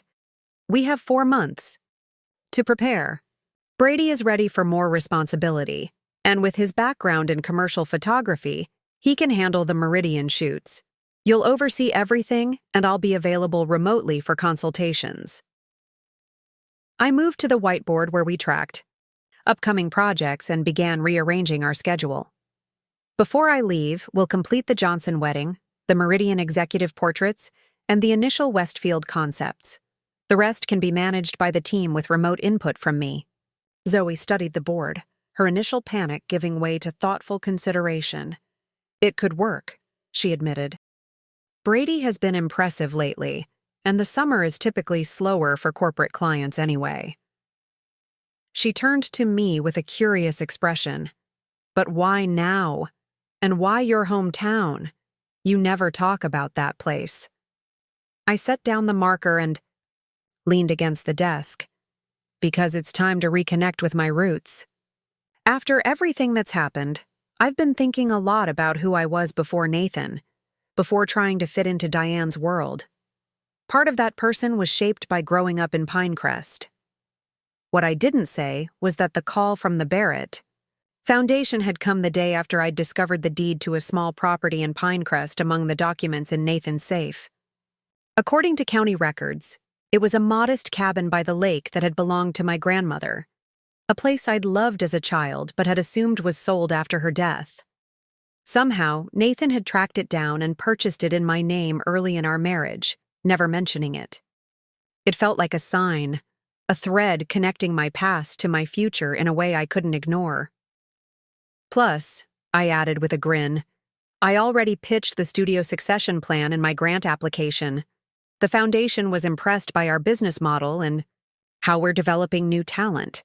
This project could open doors for all of us. Zoe's expression shifted from concern to excitement. "You're really thinking of us as a team, aren't you? Not just your employees." "We are a team," I confirmed. The studio wouldn't have survived these past weeks without you and Brady stepping up. This is as much your success as it is mine. Later that day, I found myself sitting in a small cafe with Vivian, reviewing the final details of Nathan's settlement offer. The papers spread between us represented the formal conclusion to 7 years of marriage, reduced to legal language and financial calculations. His attorney accepted the therapy clause without much pushback, Vivian noted, highlighting a section of the document. Nathan apparently said he'd already started seeing someone. Good for him, I said, and meant it. Whatever Nathan had done, whatever pain he had caused, I couldn't wish more suffering upon him. That would only extend the cycle of hurt. The full financial transfer has been completed, Vivian continued. Your half of the joint account funds are now in your personal account, along with the additional settlement amount. The fraudulent credit line has been paid off and closed. The apartment will be sold, with proceeds split equally. I nodded, scanning the numbers that represented the practical dismantling of a shared life. And the confidentiality clause? Standard language. You can't discuss the specific circumstances of your separation or Nathan's financial activities with media or in public forums. Private conversations with friends, family, or therapists are excluded. Vivian looked up. It doesn't prevent you from acknowledging the divorce itself, just the details of how it happened. That seems reasonable, I agreed. Part of me had wondered if I should fight harder, demand more, ensure Nathan and Diane faced more significant consequences for what they'd done. But another part, the part that was growing stronger each day, recognized that moving forward required closing certain doors firmly behind me. Once you sign, we file with the court, Vivian explained. Given the agreement on all terms, the divorce should be finalized within 90 days. No court appearances necessary. I picked up the pen, hesitating briefly over the signature line. There was a finality to this moment, a formal acknowledgement that a chapter of my life was ending. The weight of it wasn't lost on me. Any second thoughts? Vivian asked, noticing my pause. I shook my head. No second thoughts, just recognizing the significance of the moment. With steady hands, I signed my name, Rachel Bennett, not Rachel Winters, on each indicated line. The name I'd been born with, the name I'd build my business under, the name I would carry forward. Congratulations, Vivian said as she gathered the signed documents. I know that sounds strange for a divorce, but you've navigated an incredibly difficult situation with grace and strength. You should be proud of yourself. Thank you, I replied, surprised by the lightness I felt. Not just for the kind words, but for everything you've done these past weeks. You were a lifeline when I needed one most. Over coffee, our conversation shifted from legal matters to more personal ones. I found myself telling Vivian about the photography grant, the property in Pinecrest, my plans for expanding the studio. It sounds like you're not just rebuilding, but reimagining your life, she observed. That's rare after the kind of betrayal you experienced. Many people get stuck in anger or fear. I still have those moments, I admitted. Days when I wake up furious all over again, or when something reminds me of Nathan and it hurts like it just happened. But then I remember that staying in that place only gives him and Diane continued power over my life. Vivian nodded thoughtfully. That's wisdom that usually takes people years to achieve if they reach it at all. I laughed softly. I'm not sure it's wisdom so much as survival instinct. I refuse to let what they did define the rest of my story. As we parted ways, Vivian gave me a warm hug, crossing the line from attorney-client to something closer to friendship. Keep in touch, Rachel. I want to see where this next chapter takes you. That evening, as spring twilight settled over the city, I found myself walking through Monarch Park, where Nathan and I had often strolled on Sunday afternoons. It had been his favorite park, centrally located and meticulously maintained, the perfect place to run into colleagues and friends accidentally. Now I viewed it with fresh eyes, noticing the community garden I'd never paid attention to before. The small amphitheater where a group of teenagers was practicing a dance routine, the quiet reading nook beneath a sprawling oak tree where an elderly man sat with his dog. My phone buzzed with a text from Ellie. "How did it go with the lawyer? Official yet?" "Signed and filed," I replied. 90 days to freedom. Her response came quickly. "Champagne tonight? We should celebrate." I smiled, about to accept, when another text appeared. This one from a number I didn't immediately recognize. "Rachel, it's Diana from the community center. The teens loved your photography workshop last week. They're asking if you might come back and do another session on portrait lighting. No pressure, but they're quite persistent." The text reminded me of the volunteer work I'd started recently, teaching basic photography skills to teenagers at a local community center. It had been Ellie's suggestion, a way to give back while moving forward. And I'd been surprised by how fulfilling it was to share my passion with young people who might not otherwise have access to arts education.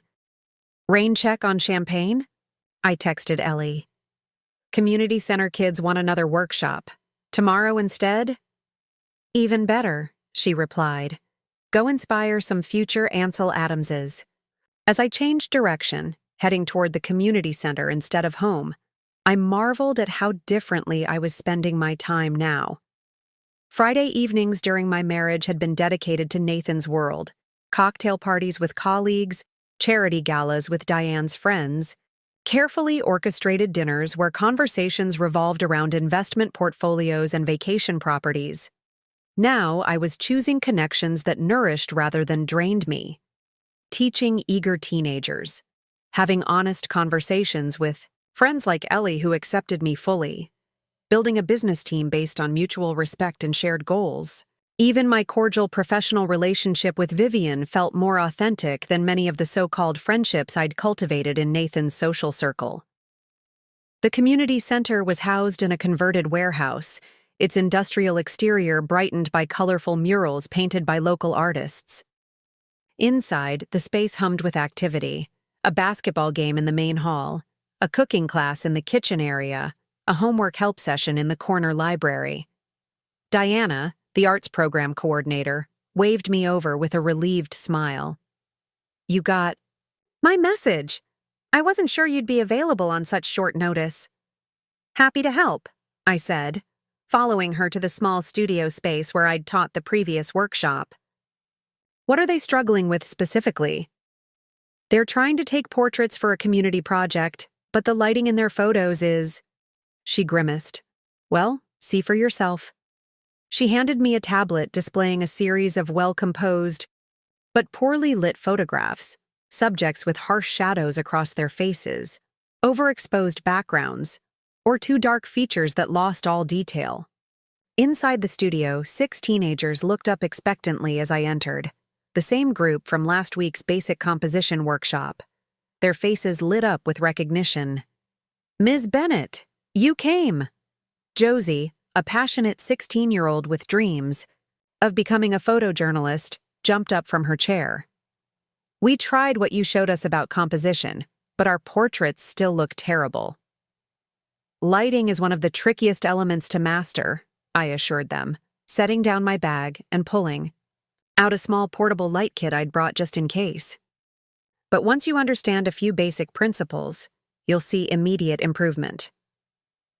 For the next 2 hours, I lost myself in teaching, demonstrating how to use reflectors to soften harsh shadows, explaining the difference between hard and soft light, showing them how to position subjects for the most flattering natural light. Their enthusiasm was contagious, their questions thoughtful, their progress visible with each new attempt. As they practiced on each other, I circulated, offering gentle corrections and encouragement. When Marcos, the quietest of the group, showed me a perfectly lit portrait he'd taken of Josie, the pride in his eyes reminded me of why I'd fallen in love with photography in the first place. That moment when technical knowledge and creative vision aligned to create something powerful. "This is frame-worthy," I told him honestly.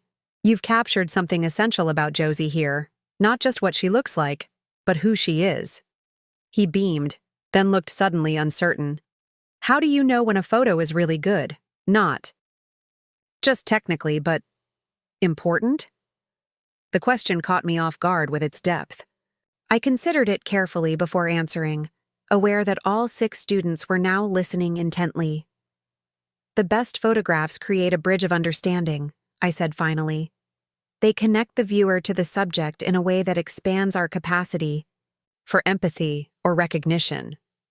They help us see something, or someone, differently than we did before. The words had come from somewhere deep within me, a distillation of everything I believed about my art form. As I spoke them aloud, I realized they applied not just to photography, but to life itself, to the connections we form, the understanding we build, the bridges we create between our experiences and others. In the weeks since Nathan's betrayal, I had been constructing such bridges between my past and present selves, between pain and healing, between the life I had lost and the one I was creating. Each relationship I was nurturing or rebuilding, each new project I was undertaking, each choice I was making for myself rather than to please others, these were all bridges carrying me forward. As the workshop wrapped up and the teens headed home, Diana helped me pack up my equipment. Whatever you said to them at the end there, she commented. It hit home. I've never seen them so thoughtful and focused. I smiled, slinging my camera bag over my shoulder. They taught me as much as I taught them today.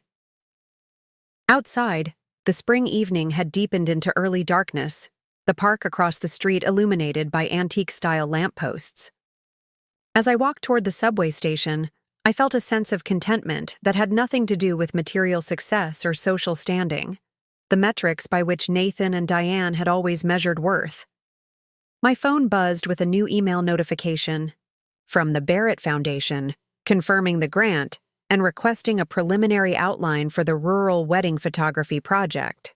I paused under a streetlight to read it, smiling at their enthusiasm for what they called my unique vision and authentic approach. As I slipped my phone back into my pocket, I realized I was standing directly across from the restaurant where Nathan had proposed 7 years ago. Through the large windows, I could see couples dining, unaware of the significance this place held in my personal history. For a moment, I was tempted to feel sad or nostalgic. Instead, I found myself wishing them well, those strangers enjoying their meals, building their own stories, creating their own connections. Some of those relationships would endure, others would end painfully, but each would shape the people involved in ways they couldn't yet imagine. My own painful ending had revealed strengths I hadn't known I possessed and clarity I might never have achieved otherwise.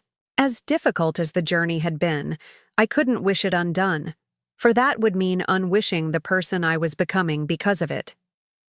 You never deserved him anyway, Diane had declared, intending to diminish me. Standing under the streetlight, watching the world continue its endless dance of connection and separation, I finally understood the complete truth of her statement. I hadn't deserved Nathan, not the betrayal, certainly, but also not the subtle compromises, the gradual erosion of self, the conditional acceptance that had characterized our relationship even in its best moments.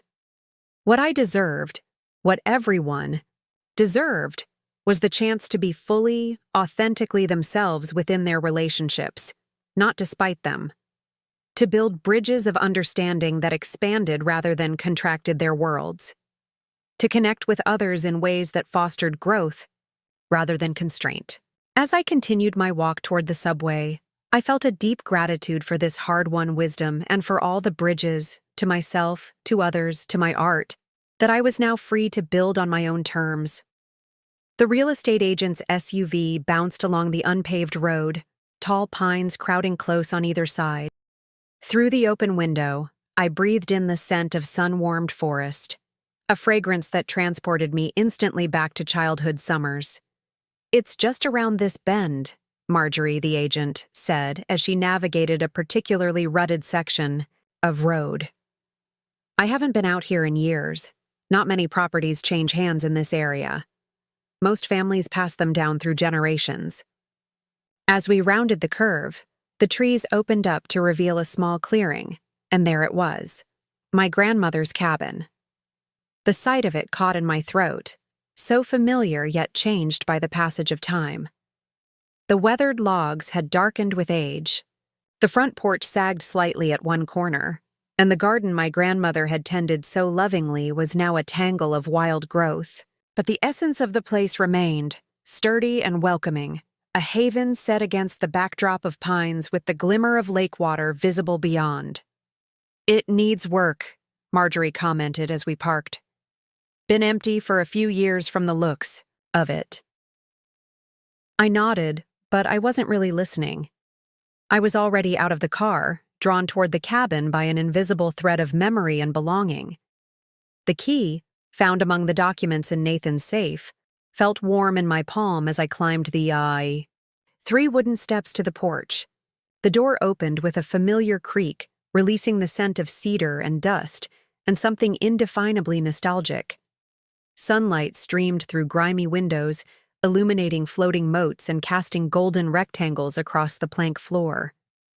The main room was just as I remembered, stone fireplace dominating one wall, built-in bookshelves still holding a few forgotten novels, the old kitchen with its hand-pump sink at the far end. Whoever closed it up did a decent job, Marjorie observed, running a finger along a windowsill. No major water damage or pest problems that I can see. Mostly just needs a good cleaning, maybe some updating of the electrical and plumbing. I moved through the space in a dreamlike state, touching surfaces my grandmother had touched, seeing ghosts of family gatherings in every corner. The small bedroom where I'd slept as a child still held the iron frame bed, now stripped to the bare mattress. The screened porch that overlooked the lake had weathered badly but remained structurally sound. "What do you think?" Marjorie asked. "Is it what you remembered?" "It's perfect," I said, surprising myself with the certainty in my voice. "It needs work, but it's exactly what I want." She looked doubtful. "You sure? There are much more modern properties available closer to town with all the amenities." I shook my head, running my hand along the smooth wooden counter my grandfather had crafted by hand. "This place has history. My history. I can update the utilities without changing its character." As Marjorie went outside to make a call where she could get better reception, I wandered back to the main room and opened the French doors that led to a small deck overlooking the lake. The view stole my breath, afternoon sun turning the water to hammered gold. The distant shore, a dark line of pines. This view had been the backdrop for so many formative moments in my life.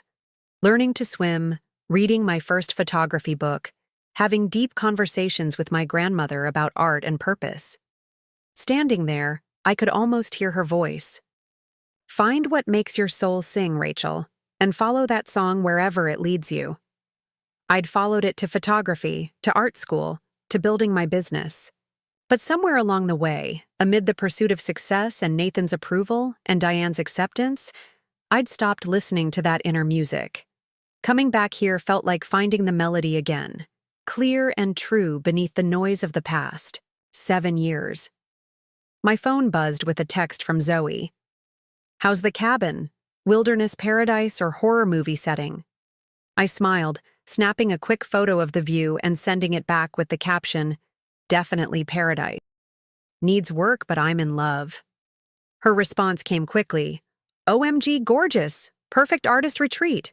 When can the team visit?" The question made me pause.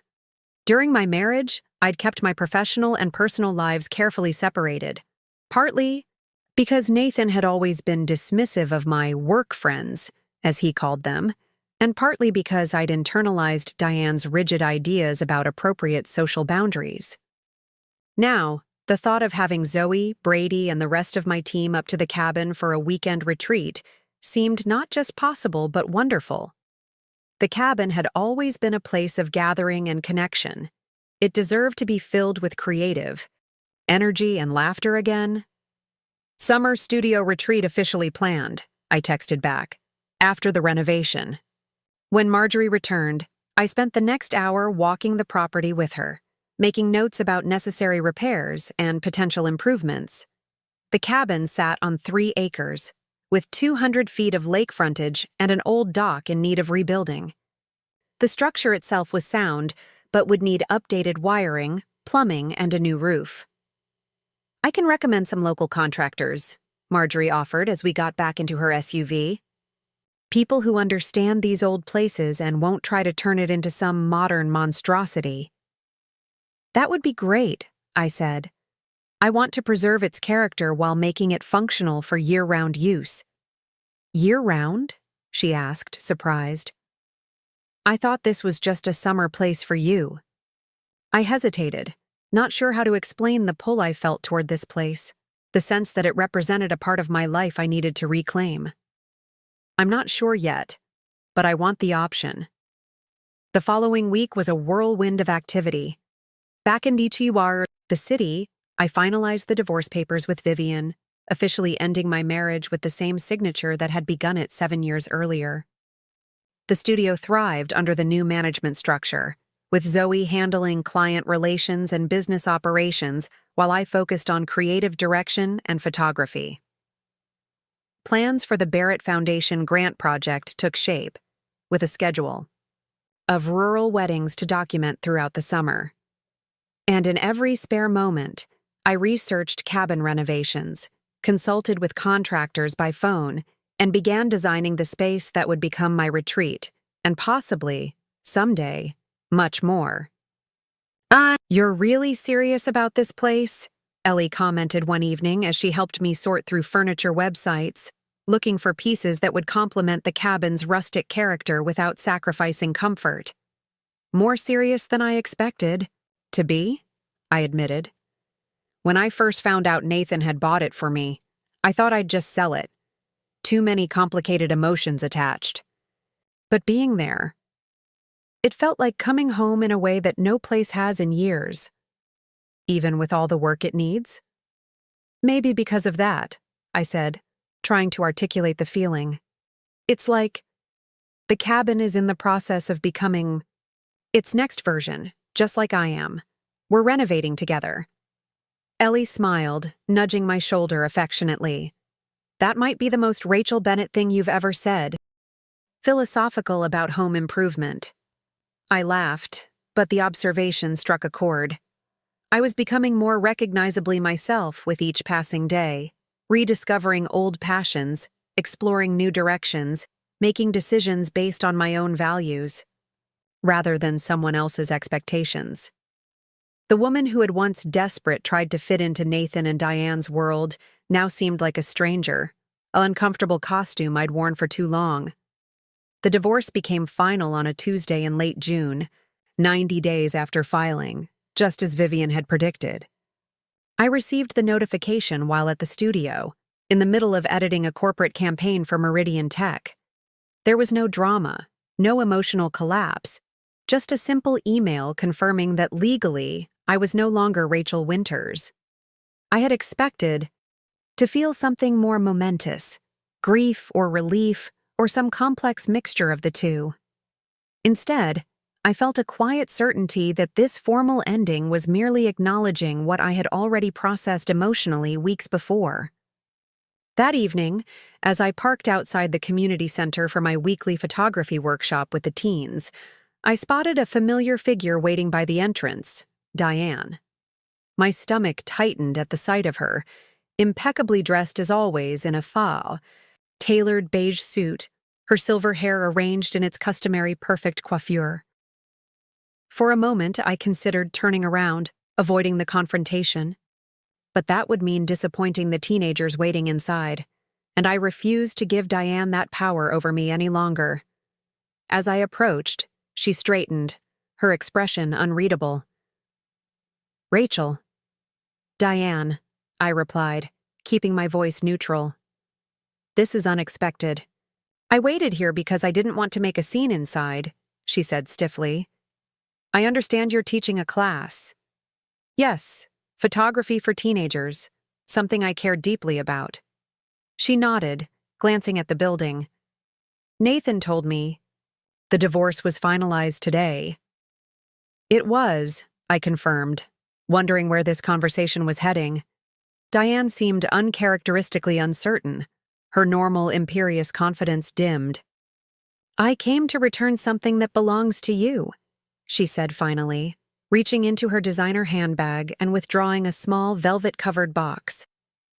I recognized it immediately, the vintage Art Deco sapphire earrings that had belonged to my mother, a family heirloom I'd thought lost during our last move. I'd worn them on my wedding day as my something blue. I found these while organizing some of Nathan's things, Diane explained, holding out the box. They were in a drawer at my house. I believe they have sentimental value to you. I took the box carefully, opening it to confirm that the earrings were indeed mine. Tiny sapphires surrounded by delicate filigree silver work, exactly as I remembered. Thank you, I said, genuinely touched by the gesture. These were my mother's. I thought they were gone forever. Diane nodded, her expression softening slightly. Family heirlooms should stay in the family. We stood in awkward silence for a moment, the weight of our complicated history hanging between us. Part of me wanted to walk away, to end this unexpected encounter without further engagement. But another part, the part that had been working on building bridges of understanding, felt compelled to reach for closure. How is Nathan? I asked, surprising myself with the question. Something flashed across Diane's face.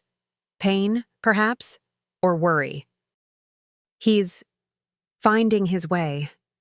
The therapy seems to be helping. He's moved into his own place, started reconnecting with old friends I never approved of. A hint of a rueful smile touched her lips. He even adopted a dog from the shelter despite my warnings about the mess and responsibility.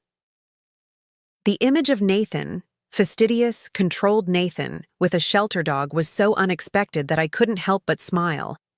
Good for him. Diane studied me for a moment, then said with evident difficulty, I owe you an apology, Rachel.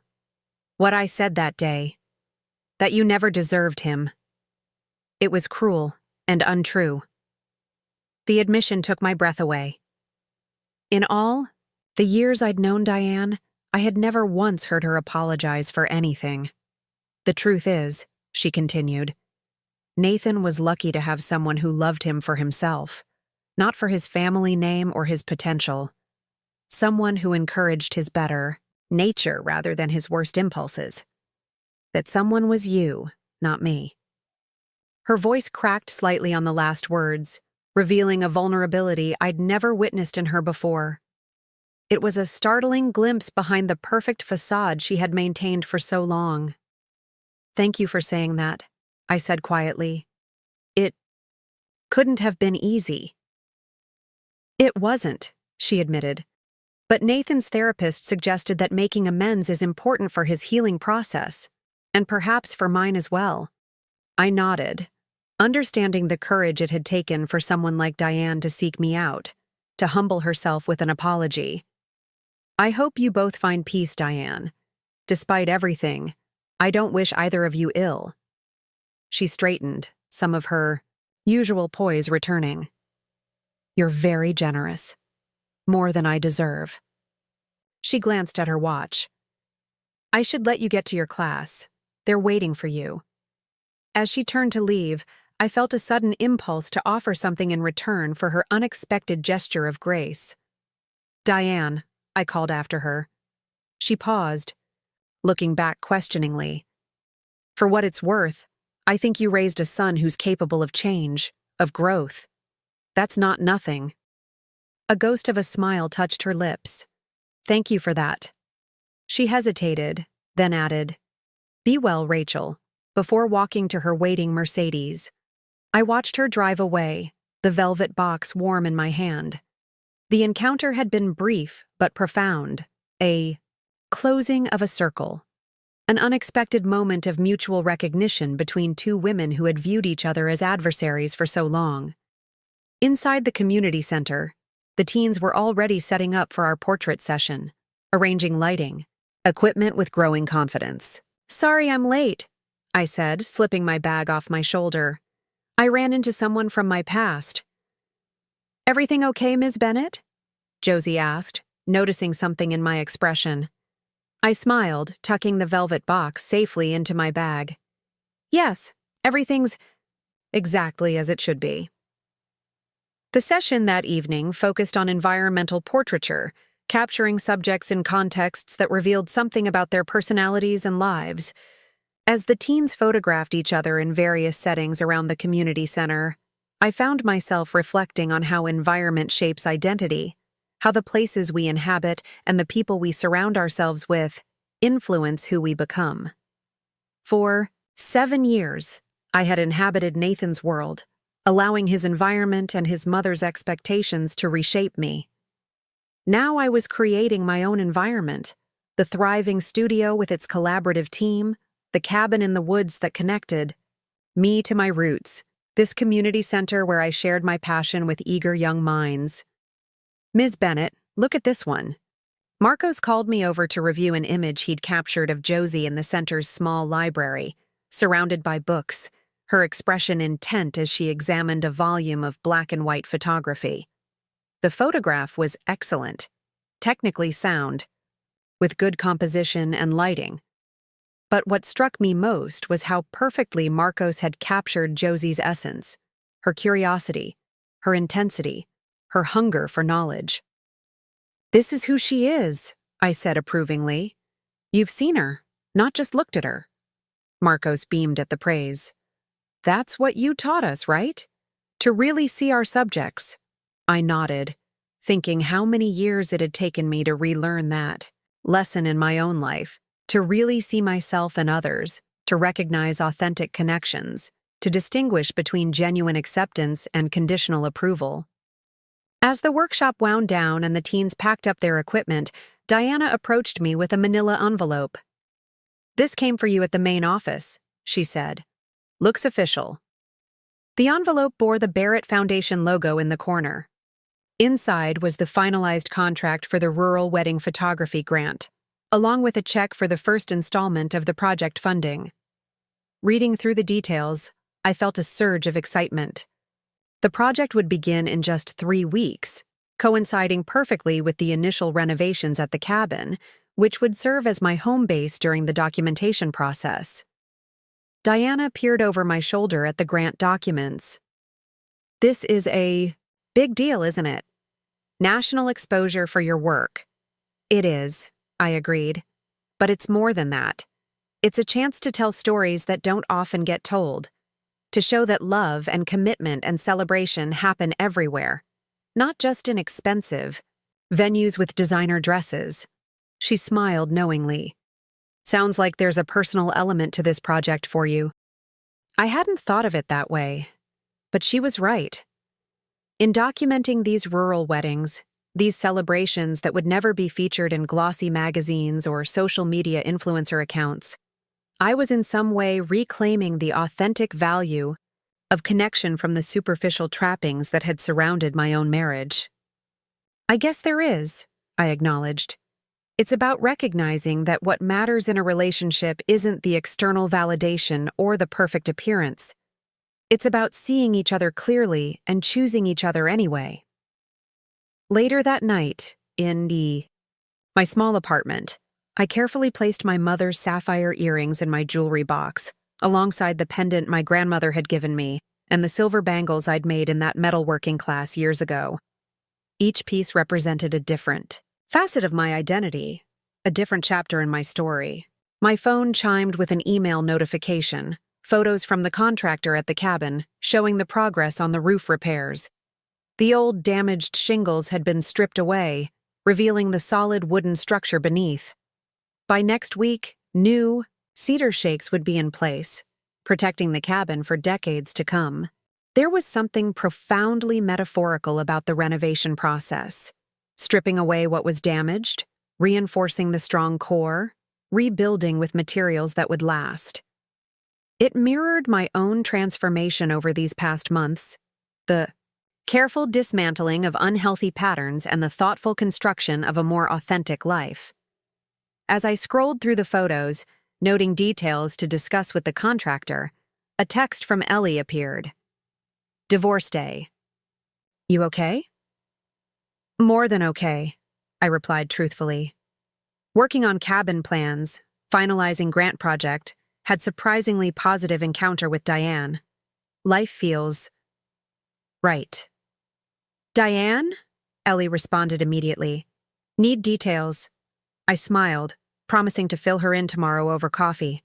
Setting my phone aside, I turned to my desk where the self-portrait I'd taken with my father's Leica now stood framed. The woman in transition, balanced between shadow and light. Beside it, I placed a new image, a photograph of the cabin taken. During my visit, the golden light of afternoon illuminating its weathered surfaces, the lake gleaming in the background. These two images, the woman and the cabin, represented my past and future in conversation with each other. Both were works in progress, both contained elements of what had been and hints of what could be. You never deserved him anyway, Diane I had said on that terrible morning that now seemed like a lifetime ago. Looking at these images, at the evidence of my journey and the promise of what lay ahead, I felt nothing but gratitude for that painful awakening. She had been right, though not in the way she'd intended. I hadn't deserved the limitations of that relationship, the compromises it had demanded, the gradual erosion of my authentic self. What I deserved, what everyone deserves, was the chance to build a life that honors their true nature and nurtures their highest potential. Not a life defined by someone else's expectations or validations, but one crafted with intention and integrity, embracing both the shadows and the light. As I prepared for bed, I found myself looking forward to tomorrow with a sense of genuine anticipation. Not because anything extraordinary was scheduled to happen, but because ordinary life itself had become extraordinary, infused with purpose, connection, and the ongoing adventure of becoming more fully myself with each passing day. 1 year later, I stood on the renovated dock of my grandmother's cabin, my cabin now, watching the sunset paint the lake in strokes of amber and rose. A gentle summer breeze rustled the pines, carrying the scent of water and woods and the distant aroma of the welcome dinner cooking on the new deck. Behind me, laughter and conversation drifted from the cabin where my team was setting up for our annual retreat. Through the wide windows, I could see Zoe arranging platters of local cheese and fruit, while Brady mixed drinks at the small bar we'd installed in the renovated kitchen. The new studio intern, Miguel, was hanging strings of vintage-style lights along the deck railings, transforming the space for the evening ahead. The past 12 months had been a journey of transformation, both for the cabin and for me. The renovation had been more extensive than initially planned, not just updated, utilities and a new roof, but a complete reimagining of the space to serve as both retreat and part-time. We'd expanded the main room to create a wall of windows overlooking the lake, converted the old screened porch into a studio space flooded with natural light, and added a small guest cottage where the dilapidated tool shed had stood. The result was a perfect blend of old and new. The cabin's original character preserved in its hand-hewn beams and stone fireplace, while modern elements provided comfort and functionality. Like me, it had emerged from its renovation both familiar and completely transformed. My phone buzzed in my pocket, a text from Ellie. On our way, ETA 30 minutes. Tyler keeps stopping to take photos of real countryside. City boy. I smiled, picturing Ellie's new boyfriend, a graphic designer she'd met through one of my corporate clients, marveling at the rural landscape. It would be his first visit to the cabin, and I was curious to see it through his fresh eyes. The Barrett Foundation project had exceeded all expectations, resulting in a collection of wedding photographs that captured the authentic heart of rural celebrations, from a lakeside ceremony where the bride and groom had arrived by fishing, boat to a barn wedding where 4 generations had danced together under strings of homemade paper lanterns. The foundation had extended the grant for a second year, expanding the scope to include other life celebrations, births, anniversaries, graduations that formed the emotional fabric of small-town communities. The work had reconnected me with my roots while simultaneously pushing my artistic boundaries. Several images from the collection had won regional photography awards, and a major gallery in the city had approached me about a showing in the fall. Professionally, Rachel Bennett photography had evolved as well. We'd outgrown the original studio space, moving to a larger location that included a gallery area for showcasing our work. Zoe had officially become a partner in the business, bringing her organizational genius and client relationship skills into a more formal leadership role. Brady now headed our growing commercial division, while I focused on creative direction and special projects. The expansion had been funded entirely through our own success. No loans, no outside investors, just the steady growth of a business built on authentic vision and collaborative spirit. The financial independence this represented felt particularly significant after the vulnerability I'd experienced when Nathan had emptied our joint account. Footsteps on the dock interrupted my reflections. I turned to find Diana, the community center arts coordinator, approaching with a bottle of wine. "This view is even more spectacular than you described," she said, handing me the bottle. "Thank you for including me this weekend." "I'm glad you could make it," I replied sincerely. Diana had become a friend over the past year, our shared passion for arts education creating a bond that extended beyond the weekly workshops. When I'd mentioned the team retreat, it had felt natural to include her. "The teens are still talking about that photography exhibition you helped them put together," she said as we walked back toward the cabin. "3 of them are applying to art schools now, including Marcos. His parents never thought that was possible." Pride warmed me at the news.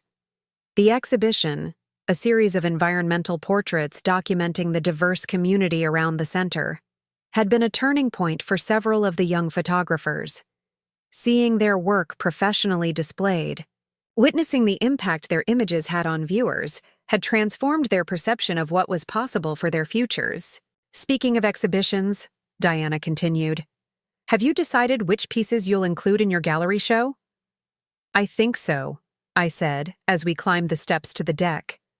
"Mainly images from the Barrett project, but also some more personal work, the self-portraits I've been experimenting with, and a few studies of the cabin through the seasons." The self-portraits had begun as a private project, a visual journal documenting my evolution over the past year.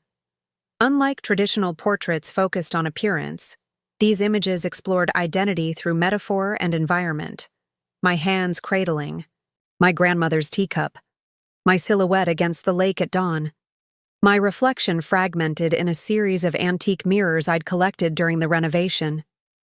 The decision to include these more vulnerable, personal images in a public exhibition had come gradually, as I'd grown more comfortable with being seen, truly seen, without the careful filters and boundaries I'd maintained during my marriage.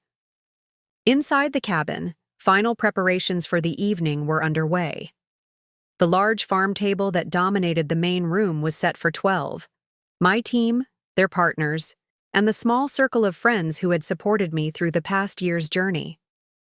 The stone fireplace held a small fire despite the summer evening, its crackling presence a nod to tradition and continuity. "Rachel," Zoe called from the kitchen. "Can you check if this seasoning is right for the pasta? I'm trying to recreate that dish from the Italian place you love." As I moved to help, my phone rang, an unfamiliar number with the city's area code. Stepping onto the quiet side deck, I answered cautiously. "Rachel Bennett speaking." "Rachel, it's Nathan." The voice I hadn't heard in nearly 6 months sent a jolt of surprise through me. Our communication since the divorce had been minimal and mostly through attorneys, a few necessary exchanges about property matters or tax issues related to our former marriage. "Nathan," I acknowledged, keeping my tone neutral. "Is everything all right?" "Yes, Everything's fine, he assured me quickly. I'm sorry to call out of the blue. I know you're probably busy. Actually, I am, I said, watching a boat cut across the golden path the setting sun had laid upon the water. I'm hosting a dinner for my team at the cabin. The cabin, he repeated, a note of wistfulness in his voice. How did the renovation turn out? Beautifully, I said. It feels like home. There was a pause before he continued. I'm glad. That's partly why I'm calling, actually. I found some old photographs of the place from when I first purchased it. They were mixed in with some papers from my grandfather's estate. I thought you might want them for your renovation documentation. The thoughtfulness of the gesture surprised me. Yes, I would. Thank you. I can have them couriered to your studio next week, he offered. That would be perfect. Another pause, longer this time. There's something else, Rachel. I wanted to tell you before you hear it elsewhere. I'm moving to Seattle next month for a new position, a smaller firm focused on sustainable investments. The news was unexpected, but somehow not surprising. Nathan had been making significant changes in his life, according to the occasional updates I received from mutual acquaintances, therapy, new friendships, different priorities. That sounds like a good opportunity, I said sincerely. A fresh start. It is, he agreed. And it's because of you, in a way. That day at Thornton's, when you confronted me about the questionable investment, it forced me to really look at the ethical implications of my work, at the type of person I was becoming. I hadn't expected this conversation to turn so personal, and I wasn't sure how to respond. I'm not telling you this to burden you or to seek forgiveness, Nathan continued, seeming to sense my hesitation. I just wanted you to know that despite how badly I hurt you, something positive came from our time together, at least for me. The honesty in his voice touched me. Not in a way that reopened old wounds or stirred dormant feelings, but as a confirmation that growth was possible even from the most painful experiences. I'm glad to hear that, Nathan. I mean it. He cleared his throat. Well, I won't keep you from your guests. I just wanted to let you know about the photos and the move. Thank you for calling, I said. And Nathan, I wish you well in Seattle. I really do. After we hung up, I remained on the deck for a moment, absorbing the unexpected interaction. A year ago, a call from Nathan would have thrown me into emotional turmoil. Now it felt like a conversation with someone from a distant chapter of my life, significant in the role he had played in my story, but no longer holding power over my present or future. The sound of car tires on gravel announced new arrivals. I watched as Ellie's distinctive red hatchback pulled up, followed by Vivian's sleek sedan. My friends had arrived, completing our gathering. As I moved to greet them, I caught sight of my reflection in the cabin's windows, backlit by the setting sun, standing tall against the backdrop of the lake and forest, surrounded by the home I had created. The image struck me as a perfect visual, metaphor for where I now stood in life, defined not by what had been taken from me, but by what I had built in its place. Ellie bounded up the steps, wrapping me in a quick hug before gesturing to the tall man following behind her. Rachel, this is Tyler.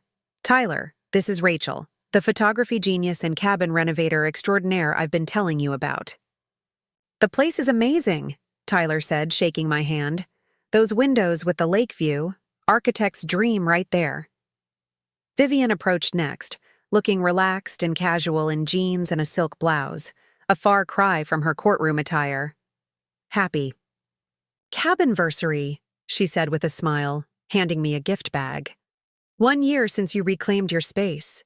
Inside the bag was a beautiful leather-bound journal with handmade paper, perfect for planning my upcoming exhibition.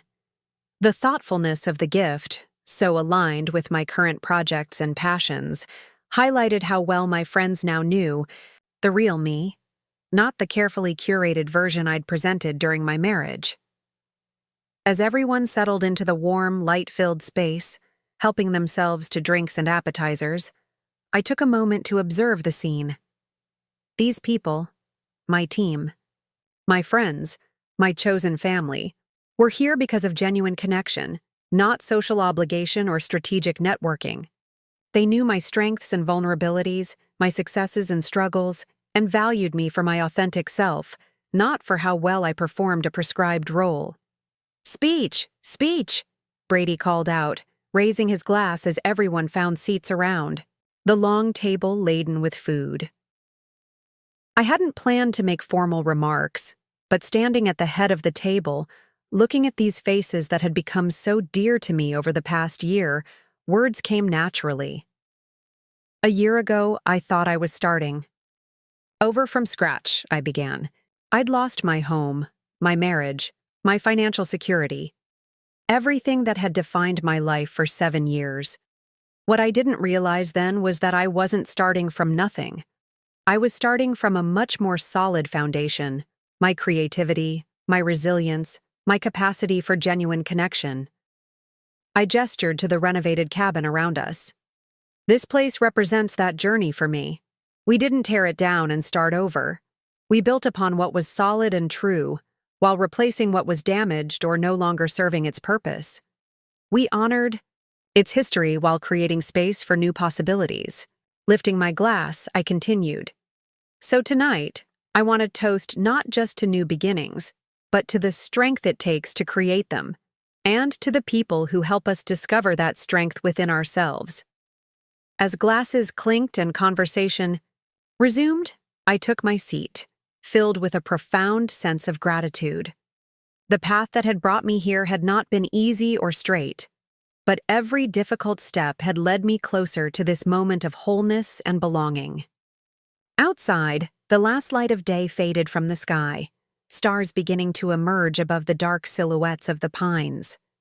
Inside, the cabin glowed with warmth and laughter, a beacon of welcome in the gathering dusk. "You never deserved him anyway," Diane had declared on that terrible morning that now seemed to belong to another lifetime.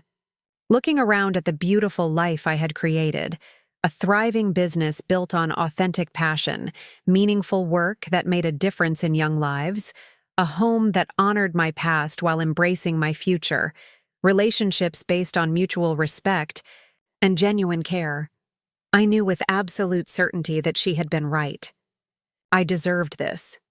All of it. Not despite the pain and betrayal that had initially set me on this path, but in some ways because of it. For it was through that darkest moment that I had finally found the courage to step fully into the light of my own possibilities, to become not the person someone else needed me to be, but the person I was always meant to become. And that, I now understood, was the most valuable thing anyone could ever deserve: the chance to become completely, authentically themselves. Up next, you've got 2 more standout stories right on your screen. If this one hit the mark, you won't want to pass these up. Just click and check them out. And don't forget to subscribe and turn on the notification bell so you don't miss any upload from us. Desperation makes you overlook red flags, but karma has a way of settling debts with interest. My name is Rebecca, and I've spent the last 2 years drowning in medical debt while fighting a battle on 2 fronts. One against an aggressive autoimmune condition that appeared without warning, and another against the crushing weight of abandonment. It wasn't always this way. Before my diagnosis, Daniel and I had what I thought was the perfect marriage: a charming 3-bedroom house in Westlake, matching careers in financial planning, and ambitious dreams of early retirement by 50. Before we jump back in, tell us where you're tuning in from, and if this story touches you, make sure you're subscribed.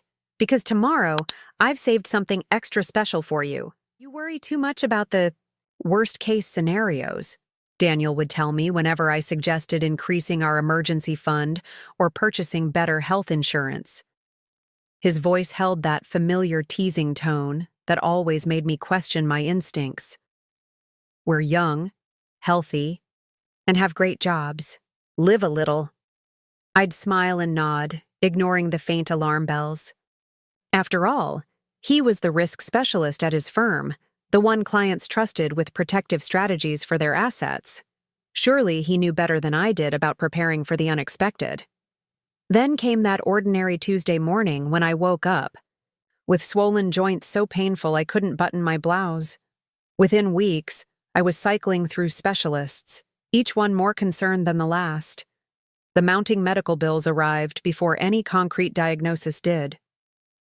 Temporary setback, Daniel assured me, scrolling through his phone while I sat beside him in yet another waiting room. Insurance will cover most of it.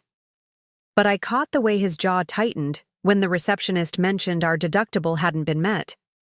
That night, I found him hunched over his laptop, studying our finances with an intensity I'd never seen before. "Everything okay?" I asked, leaning against the doorframe of our home office, trying to hide the tremor in my hand. "Fine," he snapped, closing the screen too quickly. "Just work stuff." The diagnosis came during a cold, rainy afternoon, an aggressive form of rheumatoid arthritis that had somehow evaded early detection.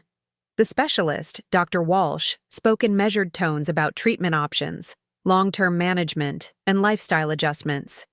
But all I could focus on was Daniel's face, the way it transformed from concern to something else entirely. Calculation. "What about work?" he asked Dr. Walsh, not looking at me. "How long until she can get back to full-time?" The doctor's eyebrows rose slightly. "That's difficult to predict. With the right treatment protocol, many patients maintain their careers, but there will be adjustments. Flare-ups can be unpredictable. Support at home becomes crucial." Daniel nodded as if he understood, but the subtle shift in his posture told a different story. That night, he slept on his side of the bed, a careful distance between us that felt wider than the physical inches. Our insurance covered less than expected. The out-of-network specialists, the experimental treatments, the medical equipment, the bills accumulated faster than autumn leaves in our backyard. Every day brought new statements with alarming totals. "We should consider downsizing," I suggested. One evening, after calculating that my medical expenses had already surpassed $40,000. "Maybe sell the second car." Daniel stared at our kitchen island, running his finger along the expensive marble we'd splurged on during the renovation. "This isn't what I signed up for, Becca." The words hung in the air between us, sharp and irretrievable. "What does that mean?" I asked, though some part of me already knew. "It means I had plans. We had plans." His voice took on an edge I barely recognized. Early retirement, that sailing trip through the Mediterranean, the investment property in Colorado. Now, it's all medical bills and disability paperwork and... He stopped, glancing at the pill organizer by the sink. "I don't know how to do this." "Neither do I whispered. "But we promised for better or worse, remember?" He didn't answer, just walked out of the kitchen and disappeared into his office. Later, I heard him on the phone, voice low, using